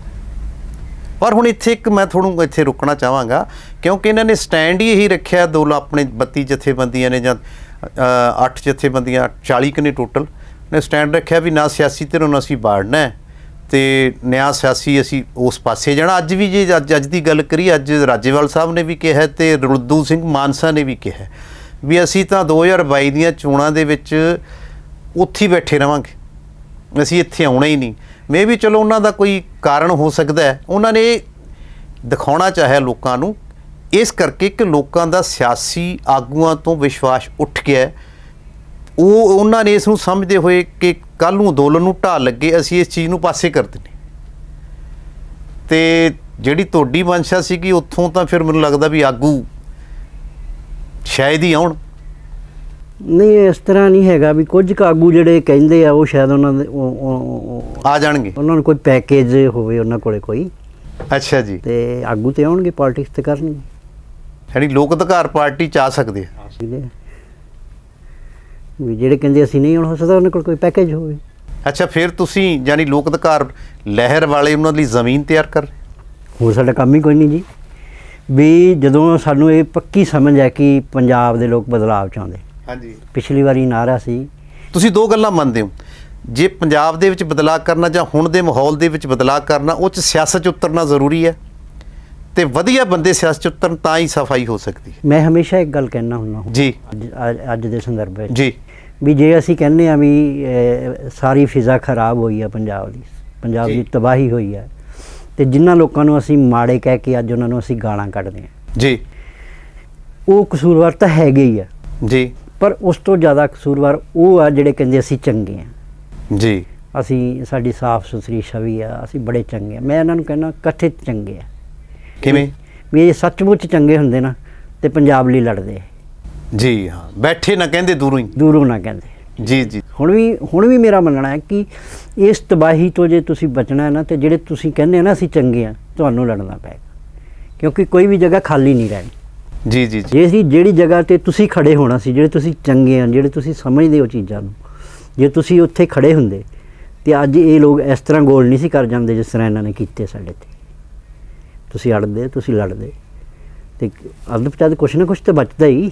ਚਲੋ, ਯਾਨੀ ਕਿ ਤੁਹਾਡਾ ਕਹਿਣ ਦਾ ਮਤਲਬ ਹੈ ਜਿਹੜੇ ਕਹਿ ਰਹੇ ਆ ਕਿ ਸਿਆਸਤ ਗੰਦੀ ਹੈ, ਲੋਕ ਗੰਦੇ ਹੈ, ਉਹਨਾਂ ਦੇ ਕਹਿਣਾ ਕਹਿ ਕੇ ਵੀ ਸਰਦਾ ਨਹੀਂ ਗਾ। ਜੇ ਉਹ ਚੰਗੇ ਸੀ ਤਾਂ ਆ ਕੇ ਕੰਮ ਕਰਦੇ, ਕਹਿਣ ਦਾ ਮਤਲਬ ਇਹੀ। ਅੱਛਾ, ਤੁਸੀਂ ਹੁਣ ਉਹ ਕੰਮ ਕਰੋਗੇ? ਅਸੀਂ ਕੰਮ ਹੀ ਸਾਡਾ ਇਹ ਹੈ ਜੀ। ਜੀ, ਚੰਗੇ ਲੋਕ ਆ, ਅਸੀਂ ਉਹਨਾਂ ਦੇ ਦਰਵਾਜ਼ੇ ਖੜਕਾਏ ਆ, ਕਾਫੀ ਹੱਦ ਤੱਕ ਲੋਕਾਂ ਨੂੰ ਕੱਢ ਕੇ ਲਿਆਏ ਆ, ਔਰ ਉਸ ਤੋਂ ਬਾਅਦ ਸਾਨੂੰ ਜਿਸ ਤਰ੍ਹਾਂ ਦਾ ਰਿਸਪੌਂਸ ਮਿਲ ਰਿਹਾ ਵੀ ਉਹ ਇਹ ਵੀ ਟੈਗ ਨਹੀਂ ਲਵਾਉਣਾ ਚਾਹੁੰਦੇ ਵੀ ਅਸੀਂ ਚੰਗੇ ਨਹੀਂ ਗੇ। ਜੀ, ਵੀ ਜੇ ਅਸੀਂ ਨਹੀਂ ਨਿਕਲੇ, ਇਸ ਵੇਲੇ ਵੀ ਨਹੀਂ ਨਿਕਲੇ, ਤੇ ਫਿਰ ਸਾਡੇ ਤੇ ਦੂਜਾ ਟੈਗ ਵੀ ਲੱਗ ਜੂਗਾ ਵੀ ਜੇ ਤੁਸੀਂ ਚੰਗੇ ਹੁੰਦੇ ਤੇ ਬਾਹਰ ਨਿਕਲਦੇ। ਤੁਹਾਨੂੰ ਲੱਗਦਾ ਨਹੀਂ ਗਾ ਵੀ ਜਿਵੇਂ ਕਿ ਆਪਾਂ ਪੰਜਾਬ ਦੀ ਗੱਲ ਕਰੀਏ, ਟੌੜਾ ਸਾਹਿਬ ਨੇ ਇੱਕ ਬਦਲ ਸੋਚਿਆ, ਫਿਰ ਮਨਪ੍ਰੀਤ ਬਾਦਲ ਨੇ ਪੀਪੀ ਬਣਾਈ, ਫਿਰ ਪਿੱਛੇ ਜੇ ਖੈਰਾ ਸਾਹਿਬ ਨੇ ਵੀ ਕਾਫੀ ਕੁਛ ਕੀਤਾ, ਤੇ ਉਹ ਵੀ ਆਖਰ ਉਹਨਾਂ ਦੇ ਜੇ ਤੁਸੀਂ ਹੁਣ ਇੰਟਰਵਿਊ ਦੇਖੋ ਜਾਂ ਉਹਨਾਂ ਦੇ ਬਿਆਨ ਦੇਖੋ, ਬੜੇ ਜਜ਼ਬਾਤੀ ਹੋ ਕੇ ਕਹਿੰਦੇ ਯਾਰ ਮੈਂ ਸਾਰਿਆਂ ਕੋਲੇ ਗਿਆ, ਮੇਰੀ ਕਿਸੇ ਨੇ ਗੱਲ ਨਹੀਂ ਸੁਣੀ। ਚਲੋ, ਉਹਨਾਂ ਦੇ ਆਪ ਦੇ ਕਾਰਨ ਹੋਣੇ ਆ, ਉਹ ਵਾਪਸ ਫਿਰ ਕਾਂਗਰਸ ਚਲੇ ਗਏ। ਤੁਸੀਂ ਕੀ ਲੱਗਦੇ ਹੋ ਵੀ ਤੁਹਾਡੇ ਨਾਲ ਲੋਕ ਚੱਲਣਗੇ? ਬਿਲਕੁਲ ਚੱਲਣਗੇ ਜੀ, ਕਿਉਂਕਿ ਹੁਣ ਇੱਕ ਚੀਜ਼ ਤਾਂ ਹੈਗੀ ਆ ਜਿਹੜੀ ਸਾਂਝੀ ਸਮਝ ਆ ਪੰਜਾਬ ਦੇ ਲੋਕਾਂ ਦੀ, ਵੀ ਪੰਜਾਬ ਬਚਦਾ ਨਹੀਂ ਹੁਣ। ਜੀ, ਜੇ ਪੰਜਾਬ ਦੇ ਵਿੱਚ ਕੋਈ ਪੋਲੀਟੀਕਲ ਬਦਲਾਅ ਨਹੀਂ ਆਉਂਦਾ ਤੇ ਪੰਜਾਬ ਬਚਦਾ ਨਹੀਂ, ਰਹਿਣ ਜੋਗਾ ਨਹੀਂ ਬਚਦਾ। ਵੀ ਅੱਗੇ ਸਾਡੇ ਬੱਚੇ ਇਹ ਦੇਸ਼ ਛੱਡ ਕੇ ਭੱਜੀ ਜਾਂਦੇ ਨਾ ਜੀ, ਔਰ ਜੇ ਇਸ ਵਾਰ ਬਦਲਾਅ ਨਹੀਂ ਹੁੰਦਾ ਤੇ ਜਿਹੜੇ ਸਾਡੇ ਕੋਲ ਐਸੈਟਸ ਹੈਗੇ ਨੇ, ਜਿਹੜੇ ਸਾਡੇ ਮਾਂ ਪਿਓ ਨੇ, ਸਾਡੇ ਬਜ਼ੁਰਗਾਂ ਨੇ ਪੀੜ੍ਹੀਆਂ ਦੇ ਕਮਾਏ ਹੋਏ ਨੇ, ਅਸੀਂ ਉਹਨੂੰ ਕੌਡੀਆਂ ਦੇ ਭਾਅ ਸੁੱਟ ਕੇ ਜਾਵਾਂਗੇ, ਕੋਈ ਲੈਣ ਵਾਲਾ ਨਹੀਂ ਹੋਏਗਾ, ਔਰ ਅਸੀਂ ਕੋਸ਼ਿਸ਼ ਕਰਾਂਗੇ ਭੱਜਣ ਦੀ ਵੱਧ ਤੋਂ ਵੱਧ ਗਿਣਤੀ ਵਿੱਚ। ਤੇ ਜੇ ਤੁਸੀਂ ਰਹਿਣਾ ਹੈ ਪੰਜਾਬ 'ਚ, ਜੇ ਤੁਹਾਨੂੰ ਸੱਚਮੁੱਚ ਪੰਜਾਬ ਨਾਲ ਪਿਆਰ, ਇੱਕ ਚੀਜ਼ ਤਾਂ ਦੇਖੋ, ਜੇ ਅੱਜ ਸਾਡੀਆਂ ਬਾਹਰ ਜਿਹੜੇ ਸਾਡੇ ਝੰਡੇ ਝੂਲਦੇ ਆ ਨਾ, ਉਹ ਤਾਂ ਹੀ ਝੂਲਦੇ ਅਸੀਂ ਪੰਜਾਬ 'ਚ ਹੈਗੇ ਹਾਂ। ਪੰਜਾਬ ਸਾਡੀ ਸਰਦਾਰੀ ਕਿਆਮਤ। ਜੇ ਸਾਡੀ ਪੰਜਾਬ 'ਚੋਂ ਅਸੀਂ ਇਸ ਤਰ੍ਹਾਂ ਬੇਦਿਲ ਹੋ ਕੇ ਨਿਕਲਦੇ ਹਾਂ ਨਾ, ਤੇ ਫਿਰ ਬਾਹਰ ਵੀ ਬਾਲੇ ਦਿਨ ਸਾਡੇ ਝੰਡੇ ਨਹੀਂ ਝੂਲਣੇ। ਇਸ ਲਈ ਸਾਨੂੰ ਪੰਜਾਬ ਬਚਾਉਣ ਵਾਸਤੇ ਹੀ ਲੜਨਾ ਸਾਡੀ ਪ੍ਰਾਥਮਿਕਤਾ ਹੋਣੀ ਚਾਹੀਦੀ ਹੈ, ਇਹਦੇ ਲਈ ਲੜਨਾ ਚਾਹੀਦਾ। ਤੁਸੀਂ ਆਪਦਾ ਧਰਮ ਨਿਭਾ ਰਹੇ ਹੋ ਕਿ ਰਾਜਨੀਤੀ? ਦੇਖੋ, ਜੇ ਮੈਂ ਰਾਜਨੀਤੀ ਕਰਨੀ ਹੋਵੇ ਤੇ ਫਿਰ ਮੇਰੇ ਲਈ ਬਹੁਤ ਵੱਡੇ ਪਲੇਟਫਾਰਮ ਹੈਗੇ ਸੀ ਜੀ, ਜਿਨ੍ਹਾਂ 'ਤੇ ਮੈਂ ਕਰ ਸਕਦਾ ਸੀ, ਆਸਾਨੀ ਨਾਲ ਕਰ ਸਕਦਾ ਸੀ। ਜਿਹੜੇ ਸਾਰੇ ਹੁਣ ਜਿਨ੍ਹਾਂ ਨੇ 20-20 ਸਾਲ ਰਾਜ ਕੀਤਾ, ਇਹ ਮੇਰੇ ਜਿਸ ਮੂਵਮੈਂਟ ਨਾਲ ਮੈਂ ਜੁੜਿਆ ਸੀਗਾ 1984 ਤੋਂ ਬਾਅਦ, ਜਿਹੜਾ ਅਸੀਂ ਅਕਾਲੀ ਦਲ ਬਣਾਇਆ ਸੀ, ਜਿਹਦੇ ਵਿੱਚ ਜਿਸ ਦੇ ਦਰਵਾਜ਼ੇ ਤੋਂ ਸਾਰੀ ਪੰਜਾਬ ਦੀ ਪੋਲਿਟਿਕਸ ਨਿਕਲ ਕੇ ਆਈ, ਇਹ ਤਾਂ ਸਾਡੇ ਦਰਵਾਜ਼ੇ 'ਤੇ ਖੜ੍ਹੇ ਹੁੰਦੇ ਸੀ ਜਿਨ੍ਹਾਂ ਨੇ ਰਾਜ ਕੀਤੇ ਆ। ਅਤੇ ਮੈਂ ਫਿਰ ਇਹਨਾਂ ਨਾਲ ਜਾ ਸਕਦਾ, ਗਏ ਹੀ ਹੈ ਮੇਰੇ ਨਾਲ ਦੇ ਸਾਰੇ, ਮਹਿਤਾ, ਚਾਵਲਾ, ਵਲਟੋਆ, ਔਰ ਸਾਰੇ ਇਹ ਉਸੇ ਰਾਜਨੀਤੀ 'ਚ ਗਏ, ਸਾਡੇ ਕੋਲੋਂ ਹੀ ਗਏ, ਅਤੇ ਅਸੀਂ ਤਾਂ ਟਿਕਟਾਂ ਵੰਡਣ ਵਾਲੇ ਸੀਗੇ। ਤੁਸੀਂ ਅੰਨਾ ਹਜ਼ਾਰੇ ਅੰਦੋਲਨ 'ਚ ਵੀ ਨਾਲ ਰਹੇ ਹੋ? ਹਾਂਜੀ, ਬਿਲਕੁਲ ਨਾਲ ਸੀ ਮੈਂ। ਜਿੱਦਣ ਉਹਨਾਂ ਨੇ ਛੱਡਿਆ ਫਾਸਟ, ਉਦੋਂ ਮੈਂ ਉੱਥੇ ਸੀਗਾ। ਫਿਰ ਕੀ ਵਜ੍ਹਾ ਰਹੀ? ਨਹੀਂ, ਮੈਂ ਤਾਂ ਪਾਰਟੀ ਬਣਾਉਣ ਦੇ ਹੱਕ 'ਚ ਸੀਗਾ ਜਦੋਂ ਇਹਨਾਂ ਨੇ ਅਰਵਿੰਦ ਨੇ ਕਿਹਾ। ਅੰਨਾ ਹਜ਼ਾਰੇ ਨੇ ਮਨਾ ਕਰਤਾ ਸੀ। ਉਹਨਾਂ ਨੇ ਮਨਾ ਕੀਤਾ ਸੀ, ਪਰ ਮੈਂ ਕਹਿੰਦਾ ਸੀ ਵੀ ਪਾਰਟੀ ਬਣਨੀ ਚਾਹੀਦੀ, ਅੰਦੋਲਨ 'ਚ ਪਾਰਟੀ ਨਹੀਂ, ਹੁਣ ਤਾਂ ਸਫਲ ਹੋ ਗਏ, ਉਹਨਾਂ ਦੀ ਸਰਕਾਰ ਬਣ ਗਈ, ਉਹਨਾਂ ਦੀ ਦਿੱਲੀ ਮਾਡਲ ਦੀ ਗੱਲ ਹੁੰਦੀ ਹੈ ਪੰਜਾਬ ਦੇ ਵਿੱਚ। ਦੇਖੋ, ਜਿਹੜੀ ਚੀਜ਼ ਲਈ ਲੋਕਾਂ ਨੇ ਮਿਹਨਤ ਕੀਤੀ ਸੀ, ਜਿਨ੍ਹਾਂ ਲੋਕਾਂ ਨੇ ਜਿਸ ਸੁਪਨੇ ਨਾਲ ਮਿਹਨਤ ਕੀਤੀ ਸੀ, ਉਹ ਹਾਈਜੈਕ ਹੋ ਗਿਆ। ਵੀ ਕੇਜਰੀਵਾਲ ਨੇ, ਯਾਨੀ ਕੇਜਰੀਵਾਲ ਬਦਲ ਗਏ ਜਾਂ ਉਸੇ ਸਮੂਹ 'ਚ ਰਲ ਗਏ ਜਿਹੜੇ ਗੰਦੇ ਨੇ? ਮੇਰੇ ਖਿਆਲ ਨਾਲ ਤੁਸੀਂ ਰਾਜਨੀਤੀ ਨੂੰ ਜ਼ਿਆਦਾ ਸਮਝਦੇ ਹੋ, ਮੇਰੇ ਮੂੰਹੋਂ ਕਿਉਂ ਕਢਾਉਂਦੇ ਹੋ? ਤੁਹਾਡੇ ਸਾਹਮਣੇ ਹੀ ਹੈ ਸਾਰਾ। ਨਹੀਂ, ਜਿਵੇਂ ਵੀ ਤੁਸੀਂ ਦੇਖੋ, ਤੁਸੀਂ ਵਿਚ ਰਹੇ ਹੋ, ਜਿੰਨੀ ਕੀ ਆਸ ਉਹਨਾਂ ਨੇ ਕੀਤੀ ਸੀ, ਰੁਝਾਨ ਤਾਂ ਇਹੀ ਮਿਲ ਰਹੇ ਕਿ ਉਹ ਪੂਰੇ ਨਹੀਂ ਉਤਰ ਰਹੇ। ਨਹੀਂ, ਤੁਹਾਡੇ ਸਾਹਮਣੇ ਨੰਗਾ ਚਿੱਟਾ ਕਰਕੇ ਗਿਆ ਠੱਗੀਆਂ, ਔਰ ਸਭ ਤੋਂ ਵੱਧ ਉਹਨੇ ਦਿੱਲੀ ਦੇ ਉਹ ਲੋਕ ਜਿਨ੍ਹਾਂ ਨੇ ਇਹਨੂੰ ਕੇਜਰੀਵਾਲ ਬਣਾਇਆ ਜੀ, ਇੱਕ ਇੱਕ ਕਰਕੇ ਇਸ ਬੰਦੇ ਨੇ ਸਾਰਿਆਂ ਨੂੰ ਕਿਕ ਆਊਟ ਕੀਤਾ। ਉਹਨਾਂ ਦਾ ਕਸੂਰ ਸਿਰਫ ਇਹ ਸੀ ਕਿ ਉਹਨਾਂ ਕੋਲੇ ਸਮਝ ਇਹਦੇ ਨਾਲ ਵੱਡੀ ਸੀ, ਔਰ ਉਹਨਾਂ ਦੇ ਸਾਹਮਣੇ ਆਪਣੇ ਆਪ ਨੂੰ ਬੌਣਾ ਸਮਝਦਾ ਸੀਗਾ। ਉਹ ਲੋਕ ਕੱਦਾਂ ਵਾਲੇ ਲੋਕ ਸੀ, ਜ਼ਮੀਨ ਨਾਲ ਜੁੜੇ ਹੋਏ। ਚਲੋ, ਆਪਾਂ ਲੋਕ ਲਹਿਰ ਅਧਿਕਾਰ ਪਾਰਟੀ ਤੇ ਅਧਿਕਾਰ ਲਹਿਰ ਹੈ, ਹੁਣ ਜੇ ਗਾਂ ਪਾਰਟੀ ਬਣ ਜਾਣੀ ਹੈ, ਇਹਨੂੰ ਆਪਾਂ ਇਹਦਾ ਬਦਲ ਮੰਨ ਸਕਦੇ ਹਾਂ? ਬਦਲ ਤੇ ਜੇ ਪੰਜਾਬ ਦੇ ਵਿੱਚ ਬਦਲ, ਕਿਉਂਕਿ ਉਹੀ ਨੇ, ਦੇਖੋ ਜਿਵੇਂ ਪਹਿਲਾਂ ਮੰਨਿਆ ਜਾਂਦਾ ਸੀ ਆਮ ਆਦਮੀ ਪਾਰਟੀ 'ਚ ਜਿਹੜੇ ਸਕਾਲਰ ਬੰਦੇ ਸੀ ਜਾਂ ਜਿਹੜੇ ਦੂਸਰੀ ਪਾਰਟੀਆਂ ਤੋਂ ਨਿਰਾਸ਼ ਸੀਗੇ, ਉਹ ਸਾਰੇ ਇਕੱਠੇ ਹੋ ਗਏ ਤੇ ਸਕਾਲਰ ਇਕੱਠੇ ਹੋ ਗਏ, ਕਿਉਂਕਿ ਇਹਨਾਂ ਨੇ ਮਾਹੌਲ ਹੀ ਐਸਾ ਬਣਾਇਆ ਸੀ। ਅੰਨਾ ਹਜ਼ਾਰੇ ਅੰਦੋਲਨ ਨੇ ਮਾਹੌਲ ਐਸਾ ਬਣਾਤਾ ਸੀ ਕਿ ਹਰ ਵਰਗ ਦਾ ਬੰਦਾ, ਹਰ ਕਿਸਮ ਦਾ ਬੰਦਾ ਜੀ ਜਾਨ ਨਾਲ ਸੇਵਾ ਕੀਤੀ ਉਸ ਵੇਲੇ। ਮੈਂ ਆਪ ਦੇਖਿਆ ਸਾਰਾ ਕੁਝ, ਤੁਸੀਂ ਵਿੱਚ ਸੀ, ਮੈਂ ਵੀ ਸਿਆਸਤ ਦੇ ਵਿੱਚ ਕੁਝ ਦੇਖਿਆ। ਪਰ ਉਹ ਹੁਣ ਹੋਇਆ ਕੀ ਕਿ ਉਹ ਹੁਣ ਉਹੀ ਬੰਦੇ ਹੋਰ ਗੱਲਾਂ ਕਰ ਰਹੇ ਨੇ। ਨਹੀਂ, ਉਹ ਤਾਂ ਹੁਣ ਸਾਰੀ ਚੀਜ਼ ਉਹ ਤਾਂ ਆਪਦੇ ਮੂੰਹੋਂ ਮੰਨਦੇ ਆ ਵੀ ਜਿਹੜੀਆਂ ਸਾਡੀਆਂ 20 ਸੀਟਾਂ ਹੈਗੀਆਂ ਸੀਗੀਆਂ ਤੇ ਉਹ ਵੀ ਨਹੀਂ ਬਚਦੀਆਂ, ਹੋਰ ਹਾਸਲ ਕਰਨਾ ਤੇ ਕਿੱਥੇ ਦੂਰ। ਚਲੋ, ਹੁਣ ਤੁਸੀਂ ਲੋਕ ਅਧਿਕਾਰ ਲਹਿਰ ਦੇ ਵਿੱਚ ਜਿਹੜੇ ਵੀ ਤਜਰਬੇ ਹੋਏ, ਤੁਸੀਂ ਤਕਰੀਬਨ ਹਰ ਸਿਆਸੀ ਧਿਰ ਦੇ ਮੇਨ ਬੰਦਿਆਂ ਵਿੱਚ ਰਹੇ ਹੋ, ਤੇ ਜੇ ਆਪਾਂ ਲੇਟੈਸਟ ਦੀ ਗੱਲ ਕਰੀਏ, ਆਮ ਆਦਮੀ ਪਾਰਟੀ ਜਿਹਨੂੰ ਲੋਕ ਕਹਿੰਦੇ ਸੀ ਬਦਲ ਹੋਏਗਾ, ਲੋਕਾਂ ਦੇ ਅਧਿਕਾਰਾਂ ਦੀ ਗੱਲ ਹੋਊਗੀ, ਤੇ ਆਪਣੀ ਦਾ ਪਾਰਟੀ ਦਾ ਨਾਂ ਹੀ ਲੋ ਅਧਿਕਾਰ ਪਾਰਟੀ ਹੋਏਗਾ। ਕੀ ਬਦਲਾਅ ਕੀਤਾ ਇਹਦੇ 'ਚ? ਉਹਨਾਂ ਨਾਲ ਵੱਖਰਾ ਕੀ ਹੋਊਗਾ ਇਹਦੇ 'ਚ? ਜੋ ਉਹਨਾਂ ਨੇ ਨਹੀਂ ਕੀਤਾ, ਜਿਹੜਾ ਉਹਨਾਂ ਨੇ ਸੁਪਨਾ ਵਿਖਾਇਆ ਸੀ, ਜਿਹੜਾ ਸੱਚ ਸੀ, ਜਿਹੜੀ ਪੰਜਾਬ ਦੀ ਲੋੜ ਸੀ ਜੀ, ਉਹ ਸਾਰਾ ਕੁਝ ਕੇਜਰੀਵਾਲ ਨੇ ਵਿਖਾਇਆ ਸੀ ਪੰਜਾਬੀਆਂ ਨੂੰ ਜੀ। ਤਾਂ ਹੀ ਉਹ ਏਡੀ ਵੱਡੀ ਲਹਿਰ ਬਣੀ ਸੀ। ਤੇ ਜਿੱਥੇ ਕੇਜਰੀਵਾਲ ਧੋਖਾ ਕਰਕੇ ਗਿਆ, ਅਸੀਂ ਉੱਥੋਂ ਗੱਲ ਸ਼ੁਰੂ ਕੀਤੀ। ਅਸੀਂ ਉਹ ਸਾਰੀਆਂ ਚੀਜ਼ਾਂ ਕਰਾਂਗੇ ਜਿਹੜੀਆਂ ਕੇਜਰੀਵਾਲ ਨੇ ਕਈਆਂ ਹੋਰ ਕੀਤੀਆਂ। ਤੁਸੀਂ ਕਰੋਗੇ ਜਿਵੇਂ ਕਿ ਉਹਨੇ ਗੱਲ ਕਰਪਸ਼ਨ ਤੋਂ ਵੀ ਸ਼ੁਰੂ ਕੀਤੀ, ਨਸ਼ੇ ਤੋਂ ਕੀਤੀ, ਔਰ ਜਿਹੜੀਆਂ ਉਹਨੇ ਕਿਹਾ ਸੀ ਵੀ ਸਿਹਤ ਸਹੂਲਤਾਂ ਜਿਹੜੀਆਂ ਫੰਡਾਮੈਂਟਲਸ ਜ਼ਰੂਰਤਾਂ ਨੇ ਪੰਜਾਬ ਦੀਆਂ, ਜਿਹੜਾ ਮਾਫੀਆ ਤੋਂ ਮੁਕਤ ਪੰਜਾਬ ਚਾਹੀਦਾ ਹੈ, ਮੈਂ ਮਾਫੀਆ ਤੋਂ ਮੁਕਤ ਕਰਕੇ ਦਊਂਗਾ ਪੰਜਾਬ। ਔਰ ਉਹ ਉਂਗਲੀ ਕਰਕੇ ਕਹਿੰਦਾ ਹੁੰਦਾ ਸੀ ਉਦੋਂ ਉਹਦੇ ਵੱਲ, ਨਸ਼ੇ ਮਾਫੀਆ ਵੱਲ। ਅਤੇ ਜਿਹੜਾ ਉਹਦਾ ਇਹ ਸੀਗਾ ਵੀ ਜਿਹੜਾ ਸਿਸਟਮ ਕਰਪਟ ਹੈ, ਜਿਹੜਾ ਇਹਦੇ ਵਿੱਚ ਜਿਹੜਾ ਅਫਸਰਸ਼ਾਹੀ ਹਾਵੀ ਆ, ਜਿਹੜਾ ਇਹ ਨੈਕਸਸ ਬਣਿਆ ਹੋਇਆ ਇਹਨਾਂ ਦਾ, ਇਹ ਮੈਂ ਸਾਰੇ ਉਹਨਾਂ ਦਾ ਮੇਨ ਏਜੰਡਾ ਭ੍ਰਿਸ਼ਟਾਚਾਰ ਸੀਗਾ। ਤੇ ਭ੍ਰਿਸ਼ਟਾਚਾਰ ਖਤਮ ਹੋ ਜੇ ਤੇ ਉਹਦੇ ਬਾਅਦ ਸਹੂਲਤਾਂ ਸਾਰੀਆਂ ਲੋਕਾਂ ਲਈ ਹੋ ਜਾਣ ਤੇ ਸੁਖਾਲੀਆਂ ਹੋ ਜਾਣ, ਜਿਵੇਂ ਆਪਾਂ ਨੂੰ ਉਹਨਾਂ ਨੂੰ ਚਾਹੀਦੀਆਂ, ਜਿਵੇਂ ਉਹਨਾਂ ਦਾ ਹੱਕ ਹੈ। ਹੁਣ ਤੁਸੀਂ ਐਸੇ ਬੰਦੇ ਕਿਵੇਂ ਲੱਭੋਗੇ? ਬੰਦੇ ਤਾਂ ਹੈਗੇ ਆ ਜੀ। ਕੀ ਤੁਸੀਂ ਪਾਰਟੀ ਦਾ ਕੁਛ ਮਈ ਮਹੀਨੇ ਜਿਹੜਾ ਤੁਸੀਂ ਲਾਂਚ ਕੀਤਾ, ਕੁਛ ਦੱਸਿਆ ਵੀ ਉਹ 'ਚ ਕਿਹੜੀਆਂ ਐਸੀਆਂ ਚੀਜ਼ਾਂ ਜੇ ਤੁਸੀਂ ਉਮੀਦਵਾਰ ਚੁਣੋਗੇ ਤਾਂ ਉਹਦੇ ਕੀ ਪੈਮਾਨੇ ਹੋਣਗੇ?